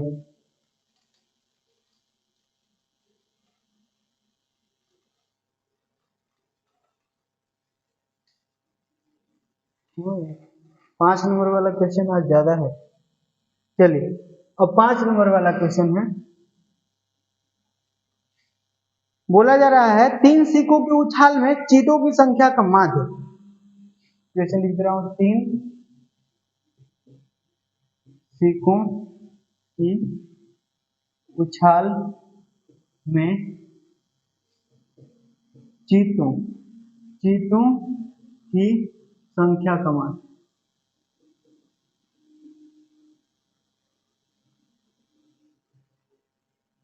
ये चीतों की संख्या का माध्य निकाला जाए, मतलब 3 सिक्कों को उछाला जा रहा है तो चीतों की संख्या का माध्य निकालना है। तो ये कैसे बनेगा? माध्य, यहाँ मैंने 3 चीज आपको पढ़ाए थे ना, माध्य निकालने के लिए, प्रसरण निकालने के लिए और मानक विचलन निकालने के लिए। तो फॉर्मूला याद है क्या? ठीक है, यहाँ माध्य का फॉर्मूला क्या होता है? माध्य बराबर जो फॉर्मूला होता है वो क्या होता है? वो होता है sigma x into P of x. ये होता है, ये माध्य होता है जिसको म्यू से डिनोट करते हैं, चाहे फिर x बार से डिनोट करते हैं। अच्छा, इसका एक और नाम होता है, इसको e ऑफ x ऐसे भी लिखते हैं, e ऑफ x। और x क्या है? x होता है रैंडम वेरिएबल, यादृच्छिक चर। x क्या होता है? रैंडम वेरिएबल होता है, यादृच्छिक चर उसको बोला जाता है हिंदी में। तो एक्सपेक्टेशन भी, इसको माध्य को एक्सपेक्टेशन भी बोला जाता है। जैसे क्वेश्चन में कई बार बोलेगा ना कि एक्सपेक्टेशन क्या करो, एक्सपेक्टेशन का हिंदी होता है प्रत्याशा। एक्सपेक्टेशन इसका हिंदी होता है प्रत्याशा, प्रत्याशा, ठीक है, प्रत्याशा। जैसे इसी क्वेश्चन में बोलता है कि 3 सिक्कों को उछाल में चीतों की संख्या का प्रत्याशा ज्ञात करें। प्रत्याशा ज्ञात करें मतलब वही माध्य, ठीक ना। तो नाम भी याद रखना जरूरी है। और इस तरह के क्वेश्चन एनसीईआरटी में है, आपको बोल दिया प्रत्याशा ज्ञात करें, वो प्रत्याशा पता रहेगा तब ना कि किसको बोलते हैं। तो प्रत्याशा माध्य को ही बोलते हैं, ठीक है, याद रखना। और फिर ये हो गया आपका क्या? माध्य हो गया, ठीक ना। और फिर एक होता है प्रसरण। प्रसरण, प्रसरण, प्रसरण को हम लोग सिग्मा स्क्वायर से भी डिनोट करते हैं, सिग्मा स्क्वायर से भी डिनोट करते हैं, या फिर ऐसे वेरिएंस, इसका अंग्रेजी में वेरिएंस होता है नाम, इसीलिए VAR, वेरिएंस ऑफ एक्स, मतलब जो रैंडम वेरिएबल है उसका वेरिएंस। तो इसका फॉर्मूला क्या हो जाता है जी? इसका फॉर्मूला होता है सिग्मा एक्स का स्क्वायर, ये जो एक्स है ना उसका square into P of X, X का square into P of X, और माइनस, माइनस करना होता है ये माध्य, मतलब ये जो एक्सपेक्टेशन आया हुआ होता है ना, माध्य आया हुआ होता है ना, उसका स्क्वायर करके माइनस करना होता है। मतलब यहाँ मैं सिंपली म्यू का स्क्वायर लिख दूं, कोई दिक्कत, कोई परेशानी नहीं ना। अब देखिए, फिर एक होता है मानक विचलन। ये पहला बात माध्य, दूसरा बात प्रसरण, और तीसरा बात मानक विचलन। मानक विचलन,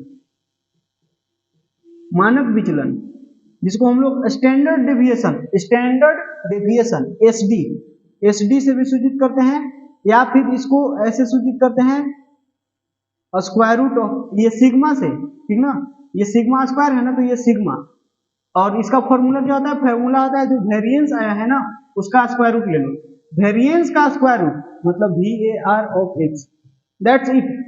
प्रसरण आ गया तो मानक विचलन आ गया, प्रसरण आ गया तो मानक विचलन आपको निकालते आ जाएगा। खाली स्क्वायर रूट लेना है यार, स्क्वायर रूट ले लीजिए, जो वेरिएंस आया है ना उसको पर ये रूट चढ़ा दीजिए, दैट्स इट। ये रूट चढ़ा दोगे तो आपको वेरिएंस मिल, सॉरी मानक विचलन मिल जाएगा, ठीक है। जैसे मान लीजिए कि प्रसरण का वैल्यू 2 आया तो मानक विचलन का वैल्यू √2 होगा, समझ आया। यहां से आप एक दिमाग लगा सकते हो कि क्या प्रसरण का वैल्यू कभी निगेटिव होगा? प्रसरण का वैल्यू निगेटिव नहीं होगा, क्योंकि ये फिर मानक विचलन नहीं निकल पाएगा ना, क्योंकि रूट के अंदर निगेटिव नहीं आ सकता, ठीक है। चलिए, तो यहां आपको ये फॉर्मूला क्लियर हुआ क्या? ठीक है। यहाँ यादृच्छिक चर आपको जानना है, तो यादृच्छिक चर क्या होता है? तो ये चीतों की संख्या, चीतों की संख्या जो है ना वही हमारा यादृच्छिक चर है, ठीक है। तो देखिए, इसको इरेज करते हैं और इस क्वेश्चन को बनाते हैं। ध्यान से समझिएगा, इस तरह के क्वेश्चन आपको 5 नंबर के लिए पूछे जा सकते हैं।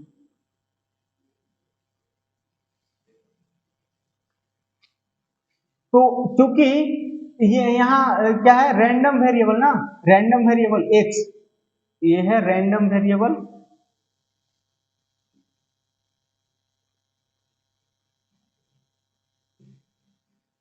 यादृच्छिक चर इसको बोलते हैं, यादृच्छिक चर x है। ये क्या है जी? चीतों की संख्या, चीतों की संख्या जो है ना वो हमारा रैंडम वेरिएबल है, ठीक है। और क्योंकि 3 सिक्कों को एक साथ, 3 सिक्कों को उछाला जाता है, ठीक ना। यहां लिखेंगे कि चूंकि 3 सिक्कों को उछाला जाता है,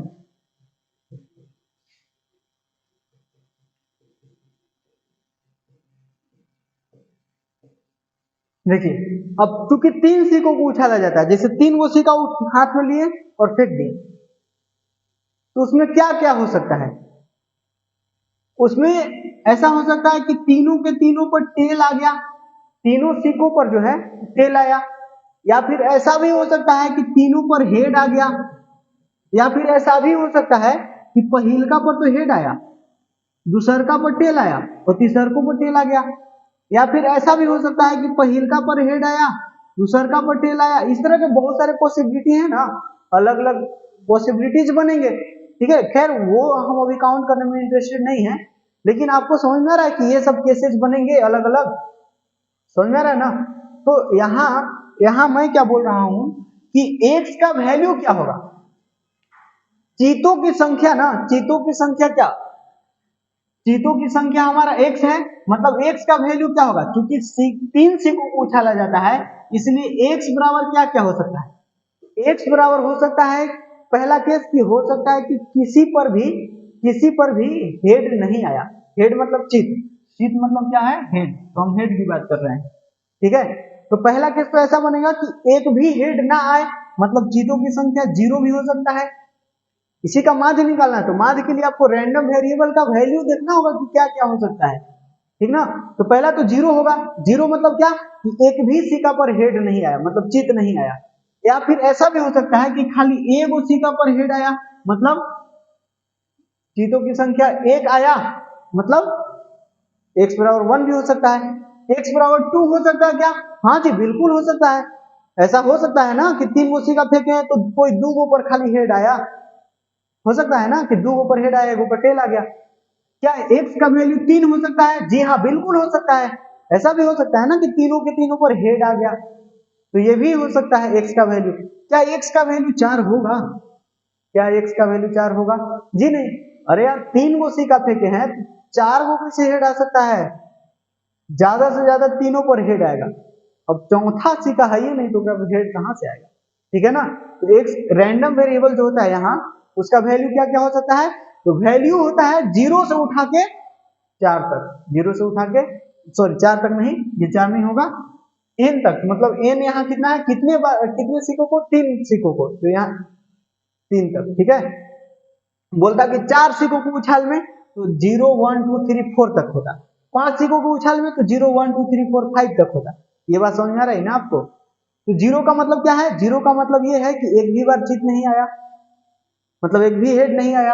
1 का मतलब क्या है कि एक सिक्का पर हेड आना, 2 का मतलब क्या है 2 सिक्का पर हेड आना, 3 का मतलब क्या है तीनों सिक्का पर हेड आना। समझ में आया। अब देखिए, अब यहां से क्या करना होता है, यहां से आपको करना, एक काम करना था, प्रोबेबिलिटी डिस्ट्रीब्यूशन टेबल बनाना होता है। यहां से क्या बनाना होता है जी, प्रोबेबिलिटी डिस्ट्रीब्यूशन टेबल।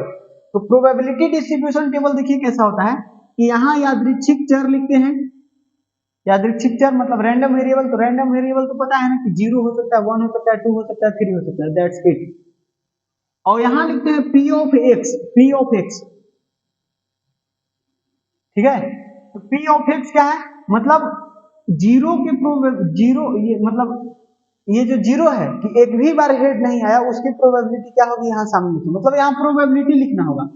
समझ में आया ना। यहाँ पर ये जैसे ये मान लीजिए कि x i ये लिखा हुआ है, तो ये x1 हो गया, ये x2 हो गया, ये x3, x4, मतलब x के 4 को वैल्यू है, तो उसी तरह ये सामने सामने इसका प्रोबेबिलिटी क्या होगा, इसका प्रोबेबिलिटी क्या होगा, इसका प्रोबेबिलिटी, इसका प्रोबेबिलिटी, यहाँ प्रोबेबिलिटी लिखना होता है। समझ में आया, वो आपको यहाँ लिखना है। तो कैसे लिखेंगे, तो देखिए आपको निकालना पड़ेगा बारी बारी से। फिर ये प्रोबेबिलिटी डिस्ट्रीब्यूशन टेबल आ गया, तो हमको क्या निकालना है, हमको निकालना है माध्य।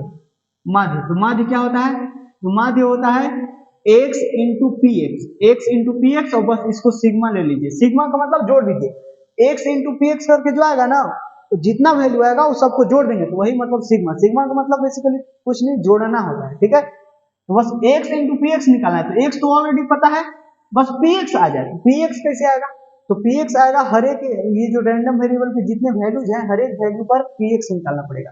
ठीक है, तो वो देखिए कैसे निकालते हैं। फिर हम ये प्रोबेबिलिटी डिस्ट्रीब्यूशन टेबल बनाएंगे, इसको प्रोबेबिलिटी डिस्ट्रीब्यूशन टेबल बोलते हैं।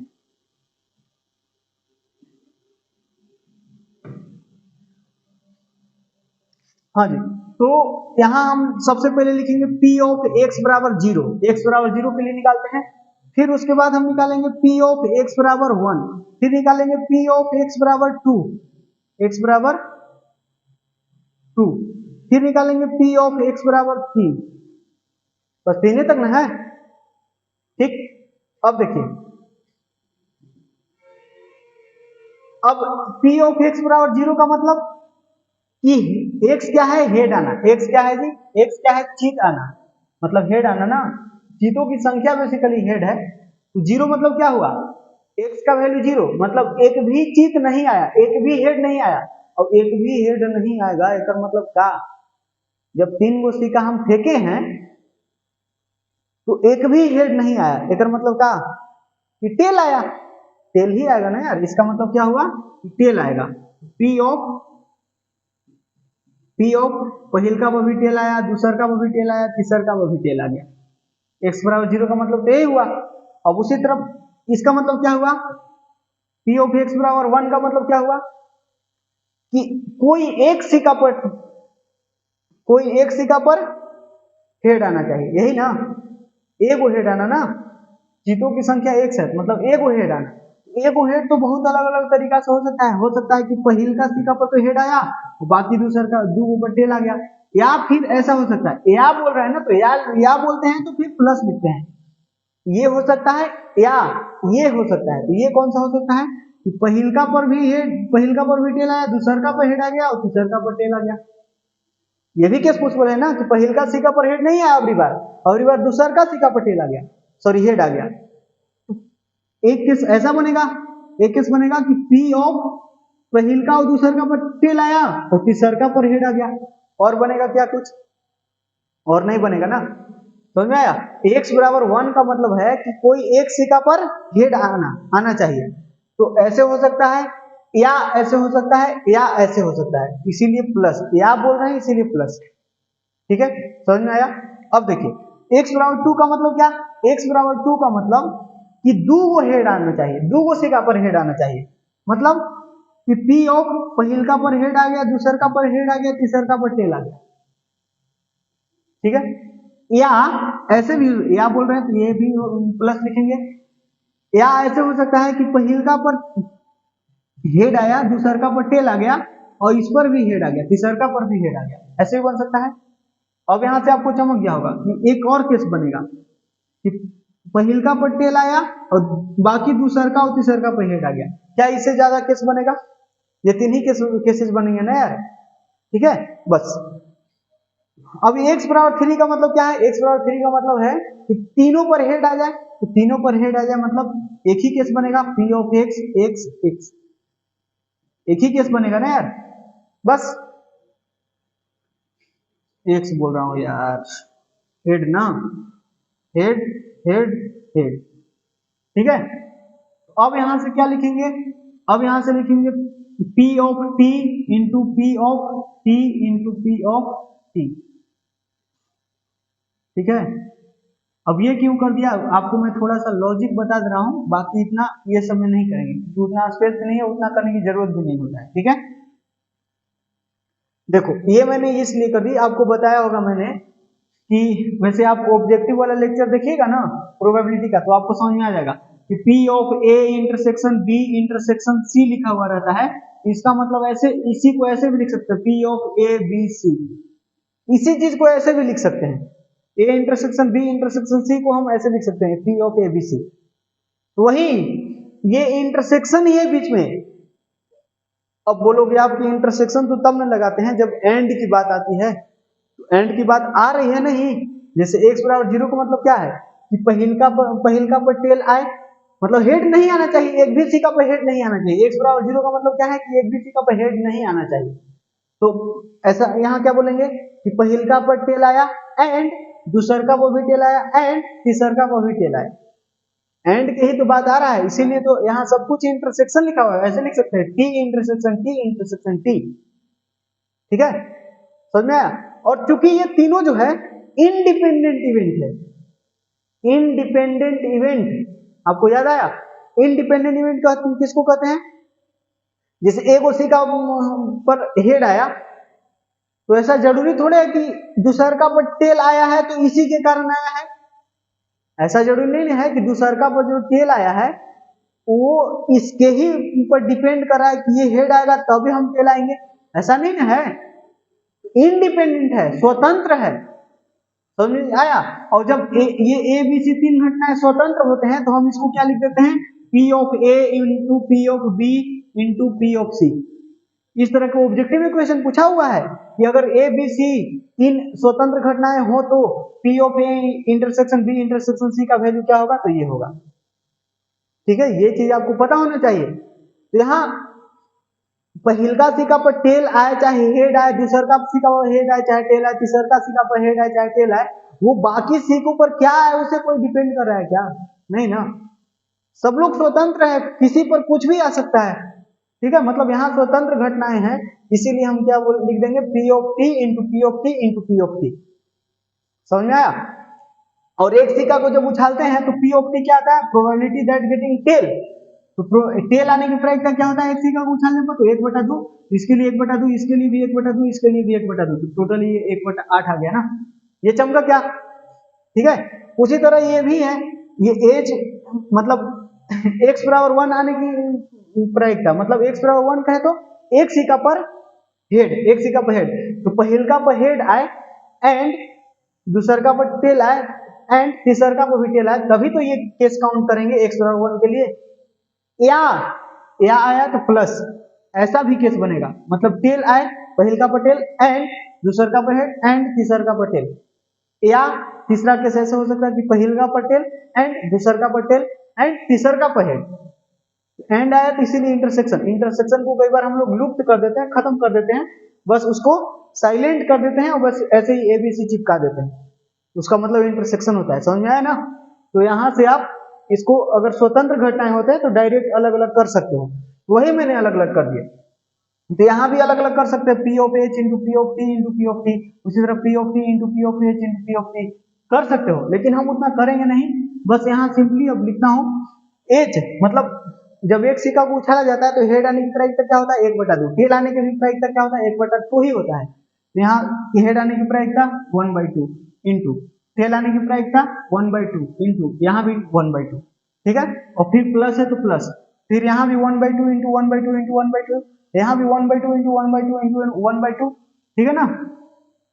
तो यहाँ हम डायरेक्ट लिख देते हैं, ये 1/2 1/2 1/2 1/8 बनेगा ना, तो 1/8 इसके लिए और इसके लिए भी 1/8, तो प्लस 1/8 और प्लस 1/8, तो ये कितना हो जाएगा 3/8 ना, 3/8। ठीक है, तो इसके लिए 3/8 आ गया। क्या इसके लिए भी 3/8 आएगा? आएगा ना, इसको लिखेंगे ये एच की प्रोबेबिलिटी, ये भी 1/2, ये भी 1/2, ये भी 1/2, यहाँ भी 1/2 1/2, ये सब कुछ, तो यहाँ भी कितना आ जाएगा 3/8। कोई दिक्कत कोई परेशानी? ये सब कुछ आपको नोट्स के अंदर खूब बढ़िया से बना के दिया हुआ है, तो आप देख लेना एक बार इसको, क्योंकि यहाँ स्पेस कम है इसलिए मैं ये सब ऐसे ही बता दे रहा हूँ। ठीक है, और ज्यादा लिखने लगेंगे तो टाइम भी ज्यादा लगेगा। और फिर इसमें भी वही बात, x बराबर 3 का मतलब कि तीनों के तीनों सिक्का पर हेड ही आना चाहिए, मतलब पहिलका पर भी हेड एंड दूसरका पर भी हेड एंड तीसरका पर भी हेड, इसीलिए इंटरसेक्शन। और चूंकि ये सब क्या है, इंडिपेंडेंट इवेंट है, मतलब इसको अलग अलग कर सकते हैं, 1/2 into 1/2 into 1/2, so that it will become 1/8। Okay, तो ये हम सब कुछ निकाल लिए ना। अब हम प्रोबेबिलिटी डिस्ट्रीब्यूशन टेबल बनाने के लिए रेडी हैं। अब हम प्रोबेबिलिटी डिस्ट्रीब्यूशन टेबल बना लेंगे। ठीक है, तो इसको इरेज कर देना, इरेज कर देता हूं, इधर इरेज, बीच में इरेज करते हैं ना। वैसे वैल्यू आपको याद हो गया ना, वैल्यू याद होगा, पी ऑफ एक्स बराबर 0 के लिए 1/8 है, और बाकी 1 और 2 के लिए 3/8 है, और 3 के लिए 1/8 है फिक्स। देखना, तो हम बनाएंगे पीडीटी प्रोबेबिलिटी डिस्ट्रीब्यूशन टेबल। तो इसमें होता है सबसे पहले x, और फिर होता है यहाँ p ऑफ x। ठीक है, तो यहाँ से x का वैल्यू 0 हो सकता है, 1 हो सकता है, 2 हो सकता है, 3, बस। अब 0 के करस्पॉन्डिंग प्रोबेबिलिटी कितना आया है, 1/8, तो यहाँ 1/8 लिखते हैं। 1 के करस्पॉन्डिंग प्रोबेबिलिटी 3/8, और 2 के भी करस्पॉन्डिंग प्रोबेबिलिटी 3/8, 3 के करस्पॉन्डिंग प्रोबेबिलिटी 1/8 डन। अब अपने को माध्य निकालना है, तो माध्य निकालना है तो x इंटू पी एक्स लिखना होगा, मतलब इन दोनों को मल्टीप्लाई करके लिखना होगा। तो एक और टेबल बना देते हैं जिसके अंदर x इंटू पी एक्स लिखते हैं, मतलब इन दोनों को क्या करके, इन दोनों को मल्टीप्लाई करके, तो 0 इंटू 1/8, तो ये तो 0 बन जाएगा ना, 1 इंटू 3/8, तो ये तो 3/8 एज इट इज, और 2 into 3/8 दैट मीन्स 6/8 ना, 6/8 एंड 3 into 1/8 दैट मीन्स 3/8। ठीक है, ये अपना प्रोबेबिलिटी डिस्ट्रीब्यूशन टेबल बन गया। ठीक है, तो इसीलिए अपने को क्या लिखना है कि माध्य या फिर इसी को E of x मतलब एक्सपेक्टेशन, प्रत्याशा, इतना बराबर क्या होगा, तो सिग्मा x into px। ठीक है, अब x into px तो ठीक है, ये सब x into px का ये वैल्यू है, ये वैल्यू है, ये वैल्यू है, ये वैल्यू है। तो मैंने क्या बोला कि सिग्मा का मतलब जितने सारे वैल्यूज है उनको जोड़ दो। सिग्मा का मतलब कि ये जो सिग्मा के अंदर में जो लिखा हुआ है उसके जितने सारे वैल्यूज है उसको उठा के जोड़ दो। तो ये सब वैल्यू को जोड़ दो, तो 0 प्लस 3/8 प्लस 6/8 प्लस 3/8, तो कितना आ रहा है, 6 3 9 3 12/8, 12/8 मतलब 4 से गया 3 बार में, 4 से गया 2 बार में, तो 3/2, 3/2 या फिर इसको पॉइंट में कन्वर्ट करो। आई थिंक इसका आंसर पॉइंट में दिया हुआ था, तो 1.5, 1.5 दूना 3 ना, 1.5 is the final answer for this question. Done, बताओ समझ में आया। तो इस तरह का क्वेश्चन 4 क्या होगे ना, ठीक है, गारंटी। चलिए तो नेक्स्ट क्वेश्चन,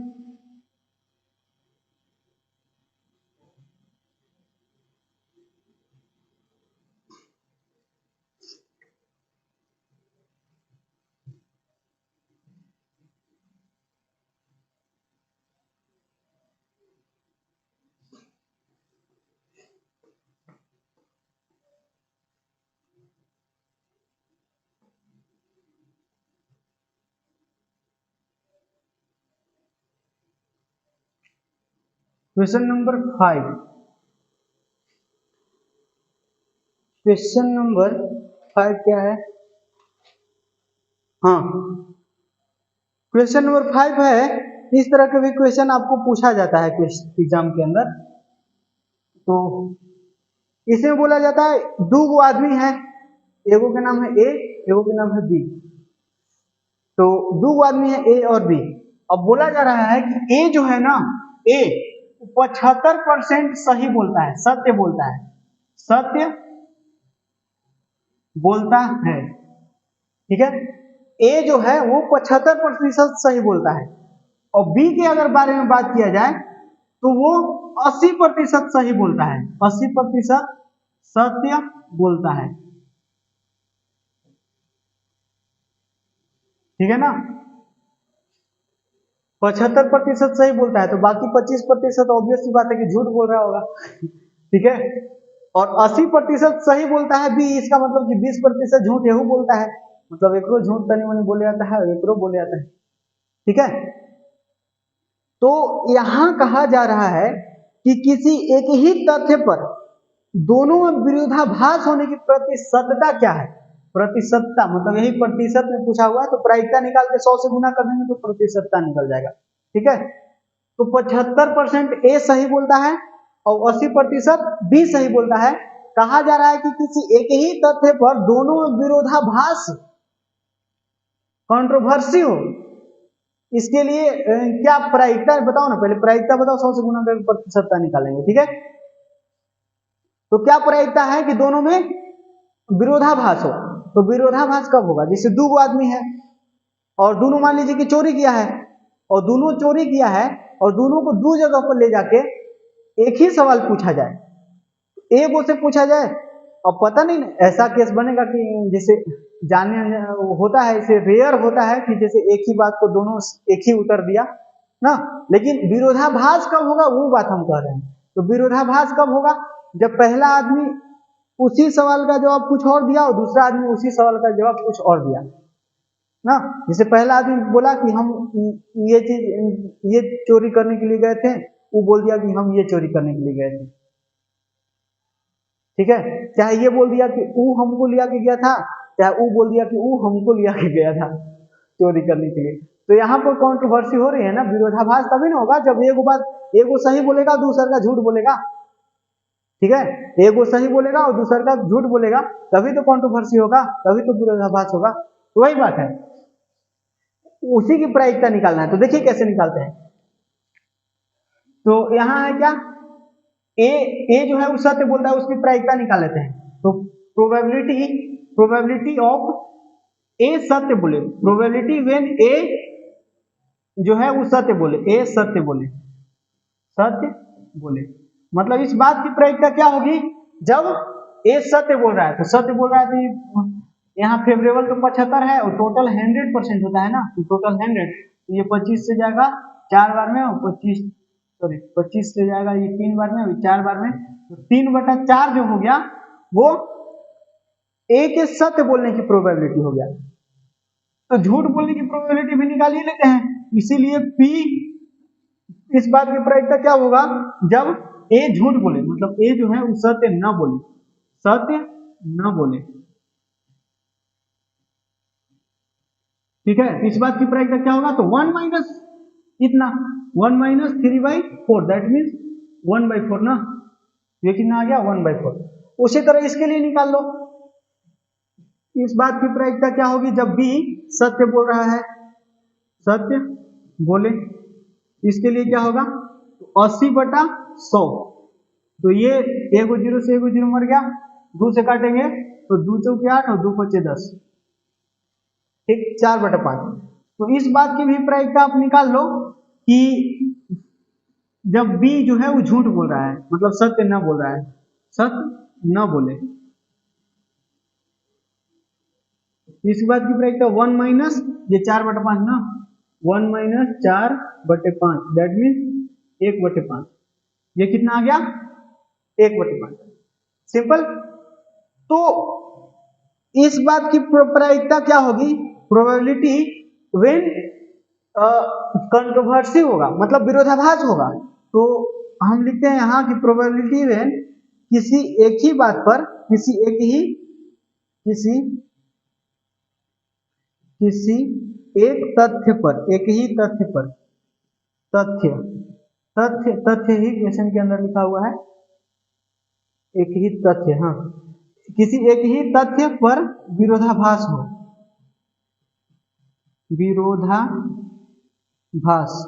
विरोधाभास हो, ठीक है। इसके लिए इसकी प्रायिकता क्या होगी, तो प्रायिकता इसको निकालने के लिए क्या लिखेंगे कि पहल का झूठ बोला और दूसर का झूठ सही बोला, या फिर पहल का सही बोला दूसर का झूठ बोला, दो केस बनेगा, तो दोनों को ऐड करेंगे क्योंकि बीच में या आ रहा है, देखो ना यहाँ केस बनेगा क्या, दो केस बनेगा, पहल का क्या, जैसे कि ए सही बोलेगा और बी झूठ बोलेगा, ए सही बोलेगा एंड बी झूठ बोलेगा।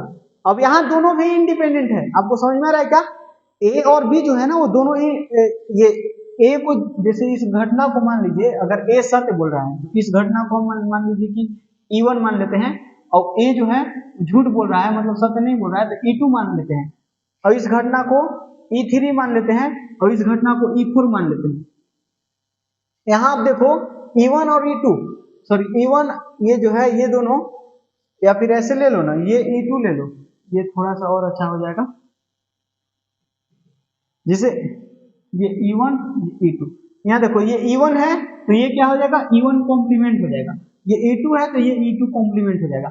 यहाँ मैं बताना चाह रहा हूँ कि ये E1 और E2 जो है, क्या ये दोनों इंडिपेंडेंट इवेंट नहीं है ना, क्योंकि ऐसा जरूर ये दोनों डिपेंड नहीं कर रहा है कि वो सही बोलेगा तो हम झूठ बोलेंगे, चाहे वो झूठ बोलेगा तो हम सही बोलेंगे, ऐसा कुछ नहीं ना हो रहा है, यहाँ दोनों एकदम इंडिपेंडेंट है। तो यहाँ हम क्या बोलेंगे कि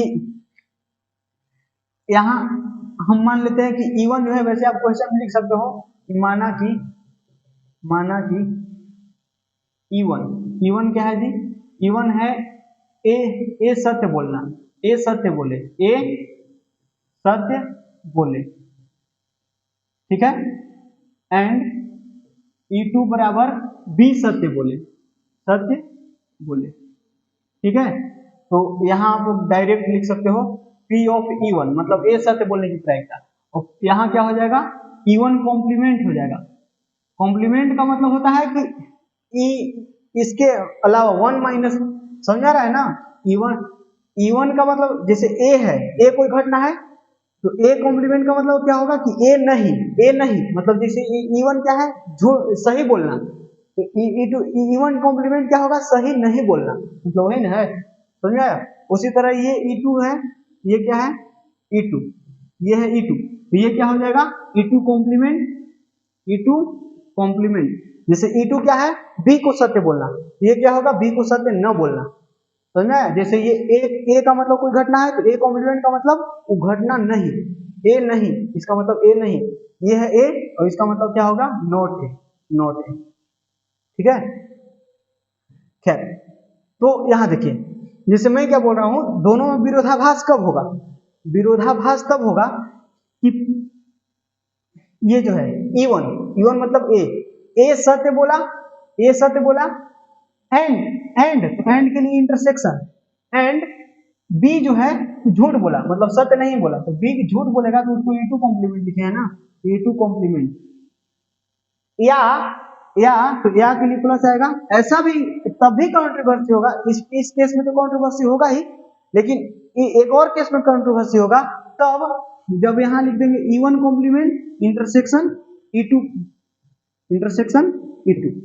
इसका मतलब क्या हुआ, E1 क्या है, E1 है A सत्य बोलना, लेकिन E2 कॉम्प्लीमेंट क्या हो जाएगा A सत्य ना बोले, A सत्य ना बोले, इंटरसेक्शन मतलब A सत्य ना बोले, एंड E2 मतलब B सत्य बोले, E2 क्या है B सत्य बोले ना, समझ में आ रहा है आपको।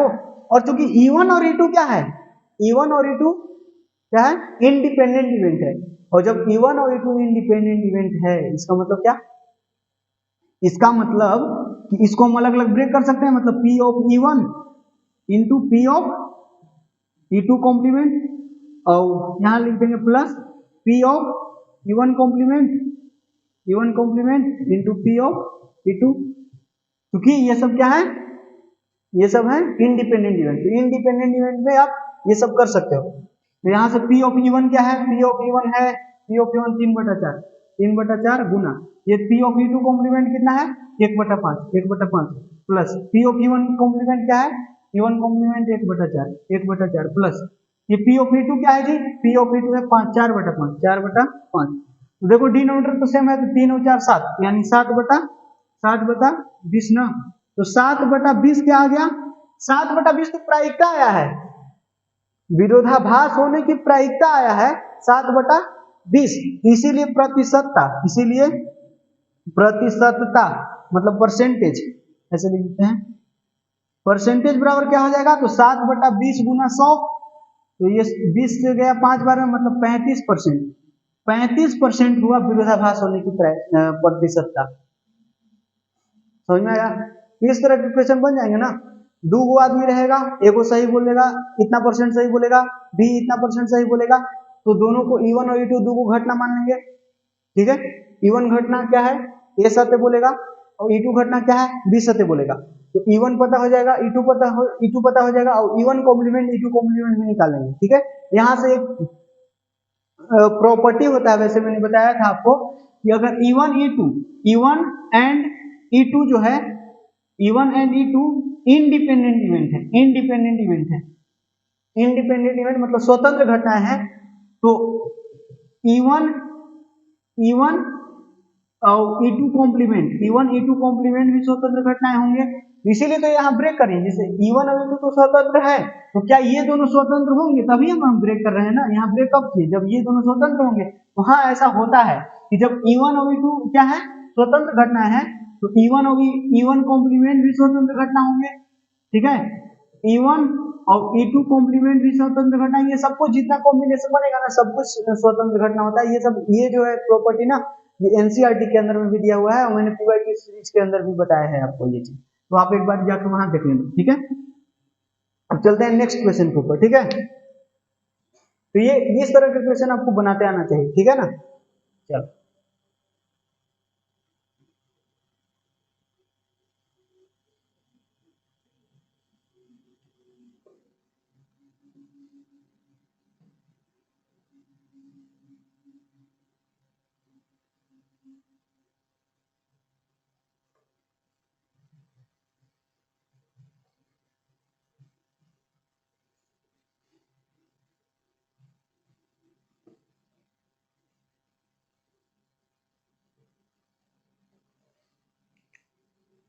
क्वेश्चन नंबर 6, हाँ जी, क्वेश्चन नंबर 6 बढ़िया इंपॉर्टेंट क्वेश्चन है, इस तरह के क्वेश्चन पूछे जाएंगे, ठीक है। तो एक बार इसको बढ़िया से देख लेना, सीख लो कैसे बनाते हैं। इसमें यादृच्छिक चर x दिया हुआ है, जिसके लिए निम्नांकित प्रायिकता वितरण फलन दिया हुआ है, मतलब वही प्रोबेबिलिटी डिस्ट्रीब्यूशन टेबल आपको दिया हुआ है। इसको में देखिए क्या निकालना है, इसमें प्रोबेबिलिटी डिस्ट्रीब्यूशन टेबल दिया हुआ है, इसको प्रायिकता वितरण फलन भी बोलते हैं, प्रायिकता वितरण फलन, प्रायिकता प्रायिकता वितरण फलन। वितरण का मतलब वही डिस्ट्रीब्यूशन, प्रोबेबिलिटी डिस्ट्रीब्यूशन। ये दिया हुआ है, क्या दिया है जी,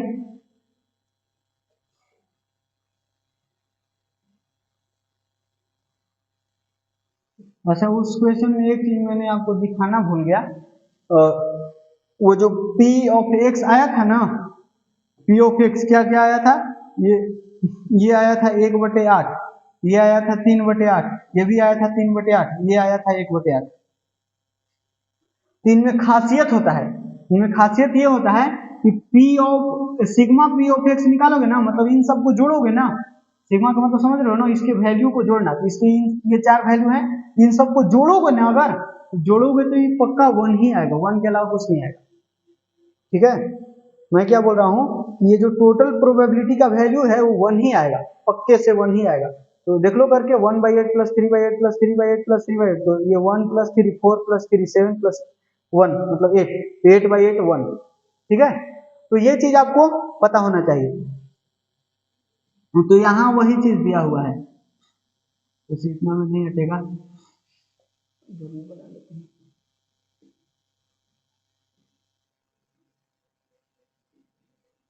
ये है x और ये है P ऑफ x,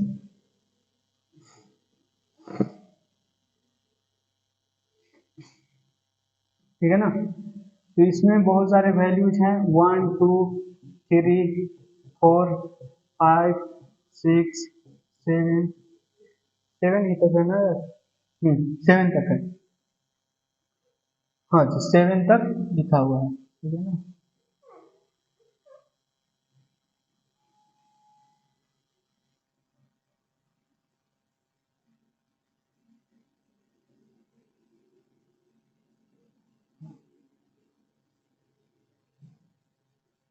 ठीक, ये रैंडम वेरिएबल का वैल्यू दिया हुआ है, जैसा कि अभी हम लोग सॉल्व किए उसको में 0 1 2 3 तक था, यहाँ पर 0, अच्छा 0 भी है यार, 0 भी है, 0 1 2, इधर बना ले क्या, इधर बना लेते हैं, ये 0, ठीक है, 1 2 3, अब सही है, ठीक है।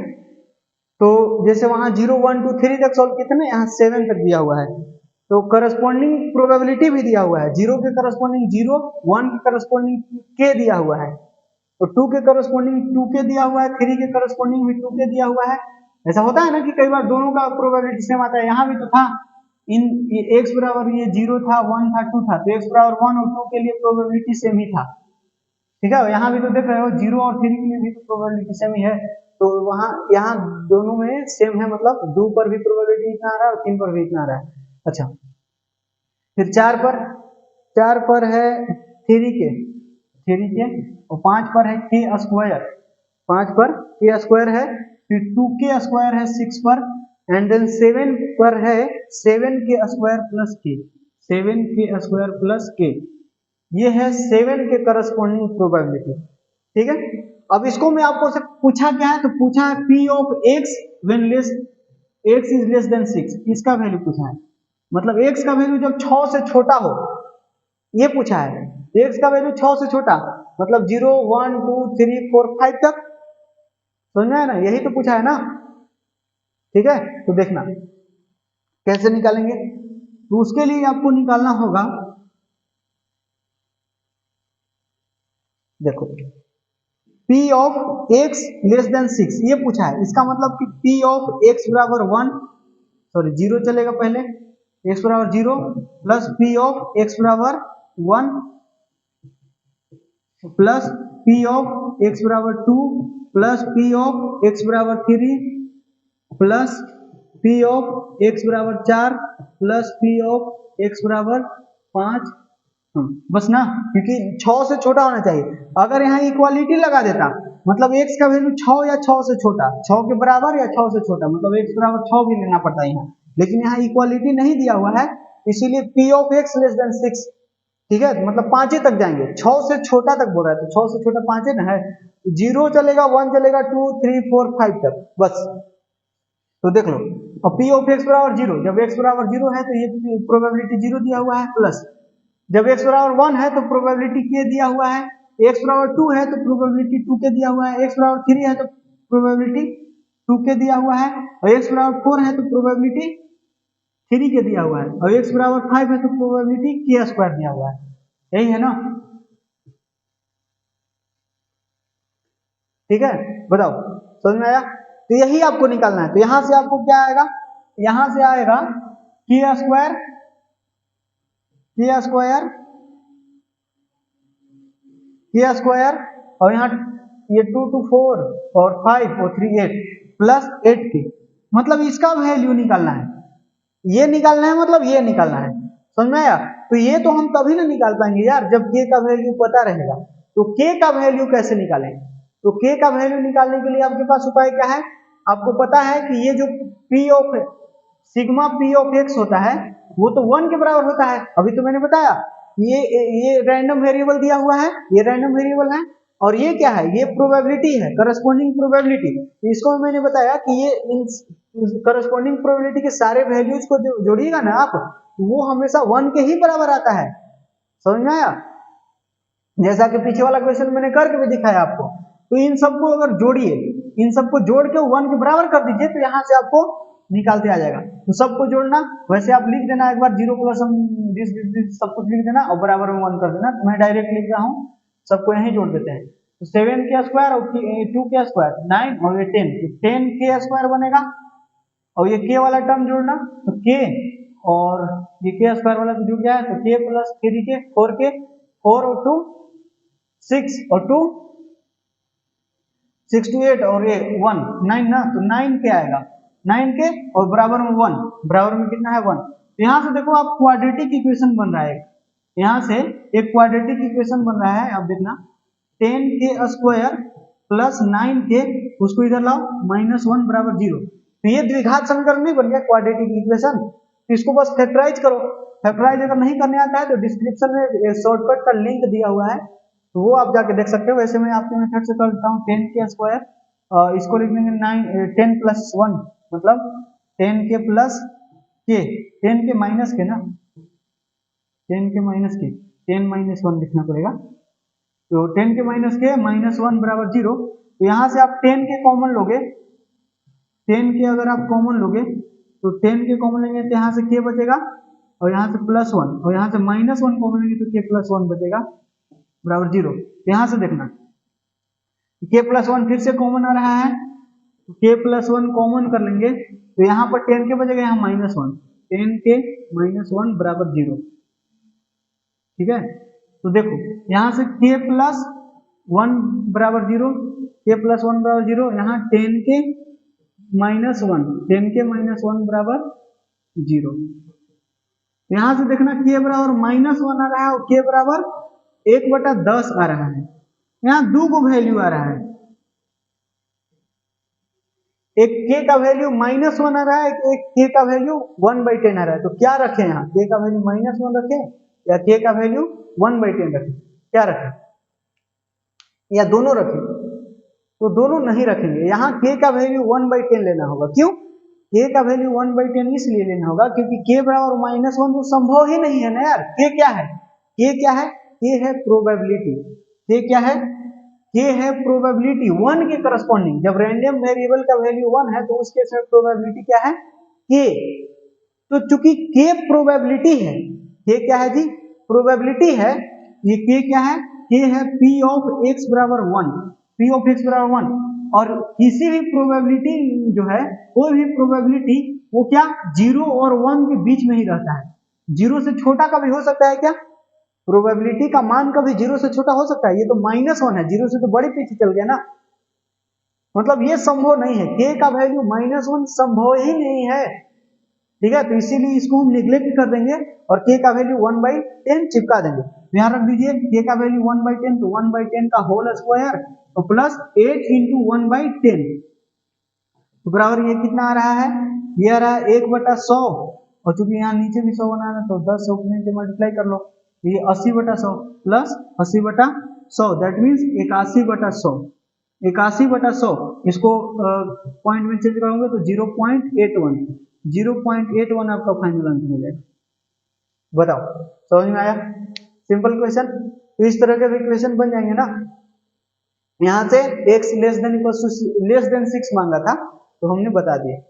डन, समझ में आया? तो इसी तरह आपको क्वेश्चन में x less than equal to 6 पूछ सकता है, तो इक्वल टू 6 करेगा तो एक में एक और चीज 2k² ऐड कर देंगे तो यहाँ 3k² बनेगा, ये k² जो है वो 3k² हो जाएगा, तो k का वैल्यू तो आपको यही आएगा। फिर भी अगर यहाँ इक्वल टू लगा भी देगा तो k का वैल्यू तो यही आएगा ना, क्योंकि यही तो सॉल्व करना है, क्वाड्रेटिक इक्वेशन तो यही वाला सॉल्व करना होगा, तो k का वैल्यू फिर से 1/10 ही आएगा, बस यहाँ 3k² हो जाएगा। तो इस तरह का क्वेश्चन बन जाएगा ना यार, ठीक है। डन, चलो नेक्स्ट क्वेश्चन।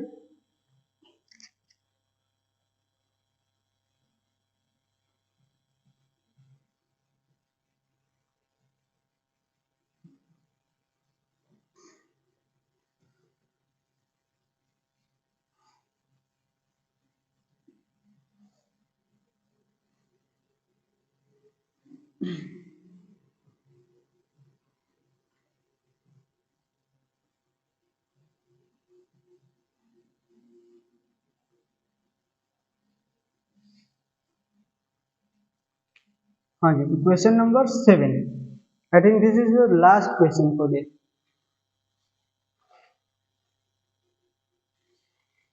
लास्ट क्वेश्चन, हाँ, यहां बोला जा रहा है द्विपद बंटन ज्ञात करिए। अब ये क्या है भाई, द्विपद बंटन मतलब वही बाइनोमियल डिस्ट्रीब्यूशन।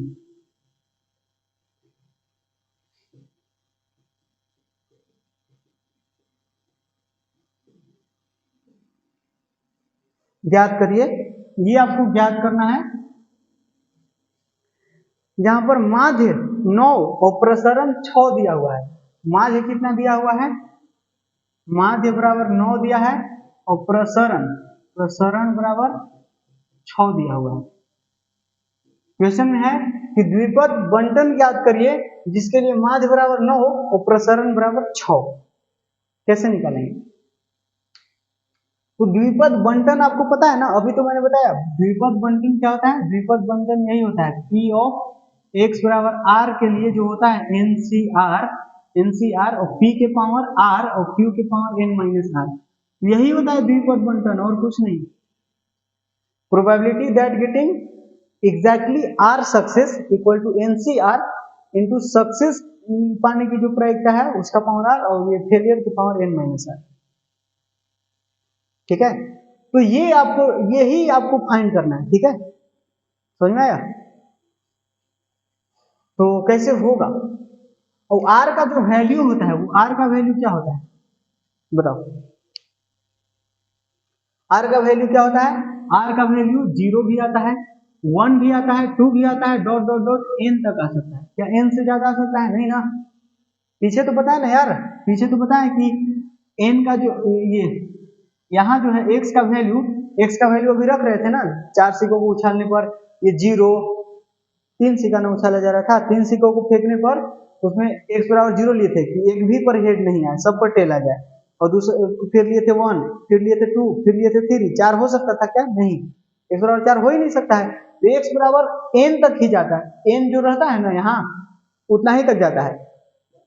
ठीक है, तो r का वैल्यू जो होता है 0 से लेके n तक होता है, और यहाँ एक कंडीशन होता है p प्लस क्यू बराबर 1, ये भी मैंने बताया था ना आपको, उसमें p प्लस क्यू क्या होता है? 1 ही होता है। ठीक है, तो यही होता है बाइनोमियल डिस्ट्रीब्यूशन। बेसिकली आपको यही वाला निकाल के बताना है। r तो वेरिएबल है, ये r एज इट इज रहेगा, बस n का वैल्यू, p का वैल्यू, q का वैल्यू निकाल दो आप बस। अब n p q का वैल्यू निकाल दो, एक में बिठा दो, तो बिठा देंगे ना तो आपको फिर आंसर आ जाएगा। ठीक है, यहाँ से एक चीज और सीखो, आप यहाँ से माध्य माध्य प्रसरण माध्य प्रसरण और मानक विचलन।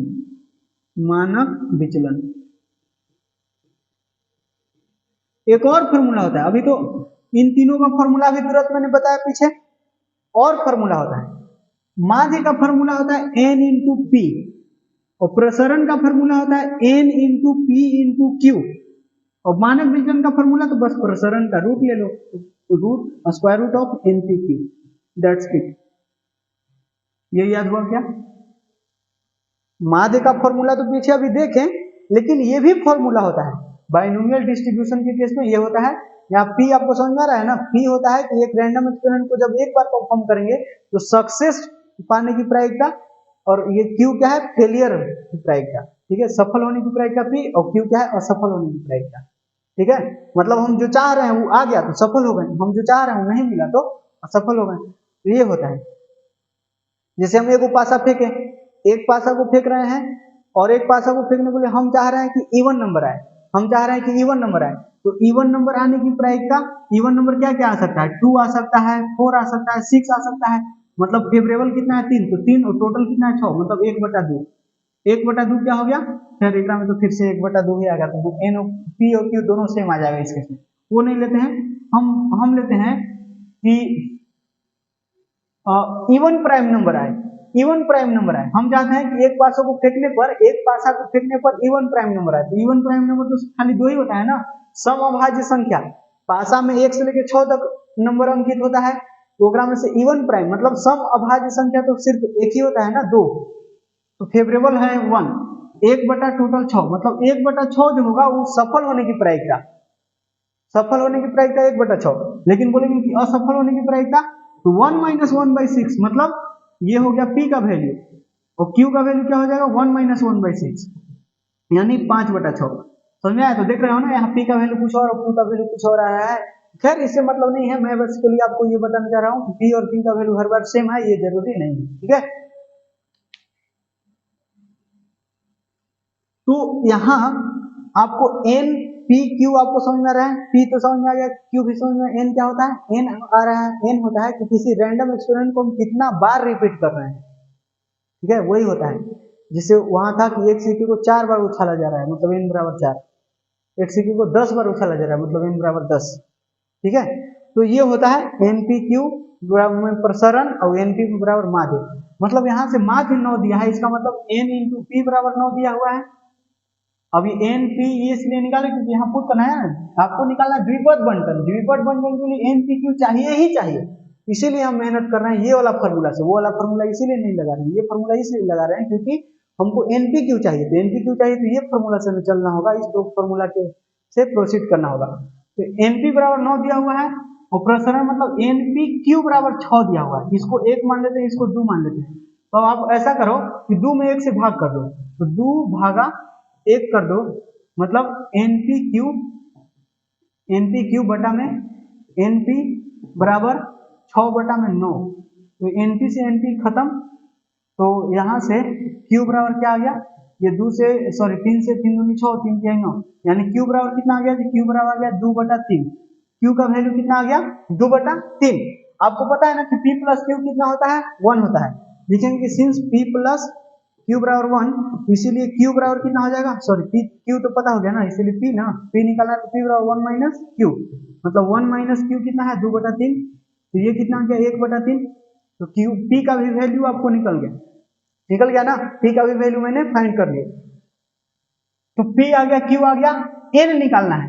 एन कैसे निकलेगा, तो यहां से निकल जाएगा, पहिलका में रख दीजिए, पहिलका में चाहे दूसर को में रख सकते, पी और क्यू का वैल्यू यहाँ उठा कर रख दीजिए, चाहे पी का वैल्यू खाली ये रखना है तो यहाँ रख दीजिए, तो यहाँ रख देते हैं। इसीलिए put the value of P, the value of P in first equation. ठीक है, फर्स्ट इक्वेशन में पुट करेंगे n इंटू पी का वैल्यू 1/3 और बराबर में कितना है 9। यहाँ से n बराबर कितना आ गया, 2 7 मतलब 27, 27। n बराबर कितना आ गया, 27 आ गया। तो बस ये तीन ही चीज आपको निकालना होता है जब भी आपको द्विपद बंटन निकालने के लिए बोला जाए। एन निकालो, पी निकालो, क्यू निकालो, दैट्स इट। इससे ज्यादा कुछ नहीं मतलब है। ठीक है, आपको एन आ गया, पी आ गया, क्यू आ गया तो द्विपद बंटन लिख देना है। ठीक है, तो यहाँ लिख दे रहा हूं मैं, अतः द्विपद बंटन, अतः द्विपद बंटन मतलब बाइनोमियल डिस्ट्रीब्यूशन, द्विपद द्विपद बंटन बंटन है।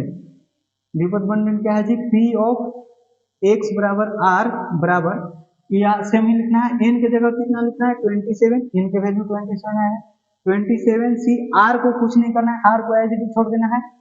तो पी की जगह कितना आया है? पी का वैल्यू बस चिपका दीजिए, पी का वैल्यू 1/3 है, तो 1/3 के पावर आर। और फिर क्यू का वैल्यू कितना आया है? क्यू का वैल्यू आया है 2/3। देख रहे हो ना, यहाँ भी पी और क्यू अलग अलग आया है। 2/3 के power n minus r, n क्या है? 27 माइनस आर। ठीक है, तो यही आपका द्विपद बंटन हो गया। ये समझ में आया क्या? यही क्या हो गया? द्विपद बंटन। यहाँ हम लिख देंगे कि जहां आर बराबर 0 1 2 3 4 5 कितना तक जाता है? एन तक ना, तो एन कितना है? 27, मतलब 27। आर का वैल्यू क्या होगा? तो 0 1 2 3 4 टिल 27, 27 तक। ठीक है, 0 से लेके 27 तक होगा आर का वैल्यू। ठीक है, तो ये मेंशन कर देना, पी ऑफ एक्स बराबर 27 C r 1/3 raise to power r 2/3 raise to power 27 minus r, where r equals to 0 1 2 3 till 27। Done, तो यही आपका फाइनल आंसर बनेगा। यही इसी को बोलते हैं द्विपद बंटन। ठीक है, बाइनोमियल डिस्ट्रीब्यूशन। तो आज का टास्क कंप्लीट हुआ, और बताओ वीडियो कैसा लगा। वीडियो अच्छा लगा तो लाइक करो, चैनल को सब्सक्राइब करो। अच्छा हाँ, एक चीज और, ये नंबर पर जो आपका 1 फरवरी का एग्जाम होगा उस पर पेपर भेजना मत भूलना यार, पेपर भेज देना। ठीक है, पेपर भेज देना, तभी मैं आपको डिस्कस करवा पाऊंगा। ठीक है, तो वीडियो अच्छा लगा तो लाइक करिए, दोस्तों के पास शेयर करिए जम के, और चैनल पर नए हैं तो सब्सक्राइब करिए, क्योंकि आप जब चैनल को सब्सक्राइब करते हैं और वीडियो को लाइक करते हैं ना, तो व्यूज बढ़ता है, ये सब होता है ना, तो मतलब हम लोग और मोटिवेट होते हैं काम करने के लिए, आपके लिए कि क्या अच्छा से अच्छा करें, इस चीज के लिए मोटिवेट होते हैं। और जब सब्सक्राइबर गिरेगा, व्यूज नहीं आएगा, तो हम लोग को मोटिवेशन मिलता नहीं है, मोटिवेशन नहीं मिलता है, मन करता है कि क्या यार एकदम से इतना मेहनत कर रहे हैं और कुछ फायदा ही नहीं हो रहा है, तो फिर काहे को मेहनत करें।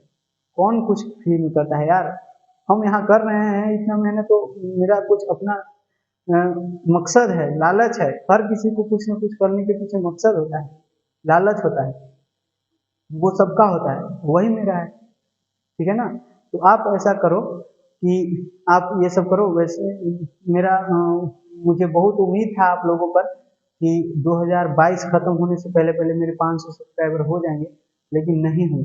बहुत दुख हुआ यार, इतना मेहनत कर रहा हूँ और आप थोड़ा सा भी ध्यान नहीं दे रहे हो। तो आप ऐसे, आपके घर में ही तो 4-5 मोबाइल होंगे, सब मोबाइल में सब्सक्राइब कर दो, कोई रिलेटिव के मोबाइल में भी सब्सक्राइब कर दो, तो इस तरह से सब्सक्राइबर बढ़ जाएंगे। ठीक है, तो बस आप लोग ध्यान नहीं दे रहे हो, ध्यान दोगे तो पक्के से सब्सक्राइबर बढ़ेंगे। तो और तो क्या ही करूं, तो बस इसी तरह मिलते रहेंगे और मचाते रहेंगे। ठीक है ना, तो और हाँ, अगर मैं एक चीज और इन्फॉर्म कर देना चाहता हूँ कि जेईई मेंस का एग्जाम अप्रैल में होगा, तो उसके लिए अगर जो प्रिपरेशन करना चाहते हैं उसके लिए वो लोग भी इस चैनल को ज्वाइन कर लीजिए, क्योंकि यहाँ मैं उम्मीद है कि मिड फेब से या मार्च से ही 1 महीना का फिर से पीवाईक्यू सीरीज, पीवाईक्यू एक्सप्रेस चलाएंगे, जिसमें प्रीवियस ईयर जेईई मेंस की क्वेश्चन करेंगे। जेईई मेंस की कोशिश करूंगा कि सारे क्वेश्चन 2019 से लेकर 2023 तक, अभी एग्जाम चल रहा है ऑलरेडी, तो वो सारे क्वेश्चन, अगर इतना भी क्वेश्चन करें, बहुत ज्यादा क्वेश्चन हो जाएगा। 2019 से 2023 तक बहुत ज्यादा क्वेश्चन हो जाएगा, क्योंकि जेईई मेंस का एग्जाम जब एक बार होता है तो लगता है कि 6-7 दिन चलता है, और दोनों शिफ्ट में होता है, पहला शिफ्ट में भी दूसरा शिफ्ट में भी एग्जाम होता है, तो बहुत सारा क्वेश्चन हो जाएंगे इतना ही में। अगर इतना कर लिए ना, तो बता रहा हूँ कि अगर अभी तक आपने कुछ भी नहीं पढ़े है ना, तो फिर भी जेईई मेंस छोड़ के आओगे, मैथ्स की गारंटी लेता। ठीक है, तो मैं कोशिश कर रहा हूँ, उसके लिए भी हमको सब कंटेंट तैयार करना होगा ना, तो वो भी मैं कर रहा हूँ। अगर हो जाएगा रेडी तो वो स्टार्ट करेंगे। तो जिनको जिनको अगर JEE देना है, अप्रैल अटेम्प्ट देना है, तो वो आप कर सकते हैं, इस चैनल को ज्वाइन कर सकते हैं और चैनल को सब्सक्राइब कर लीजिए। चलिए ठीक है, टेक केयर, बाय, मिलते हैं अगले वीडियो में।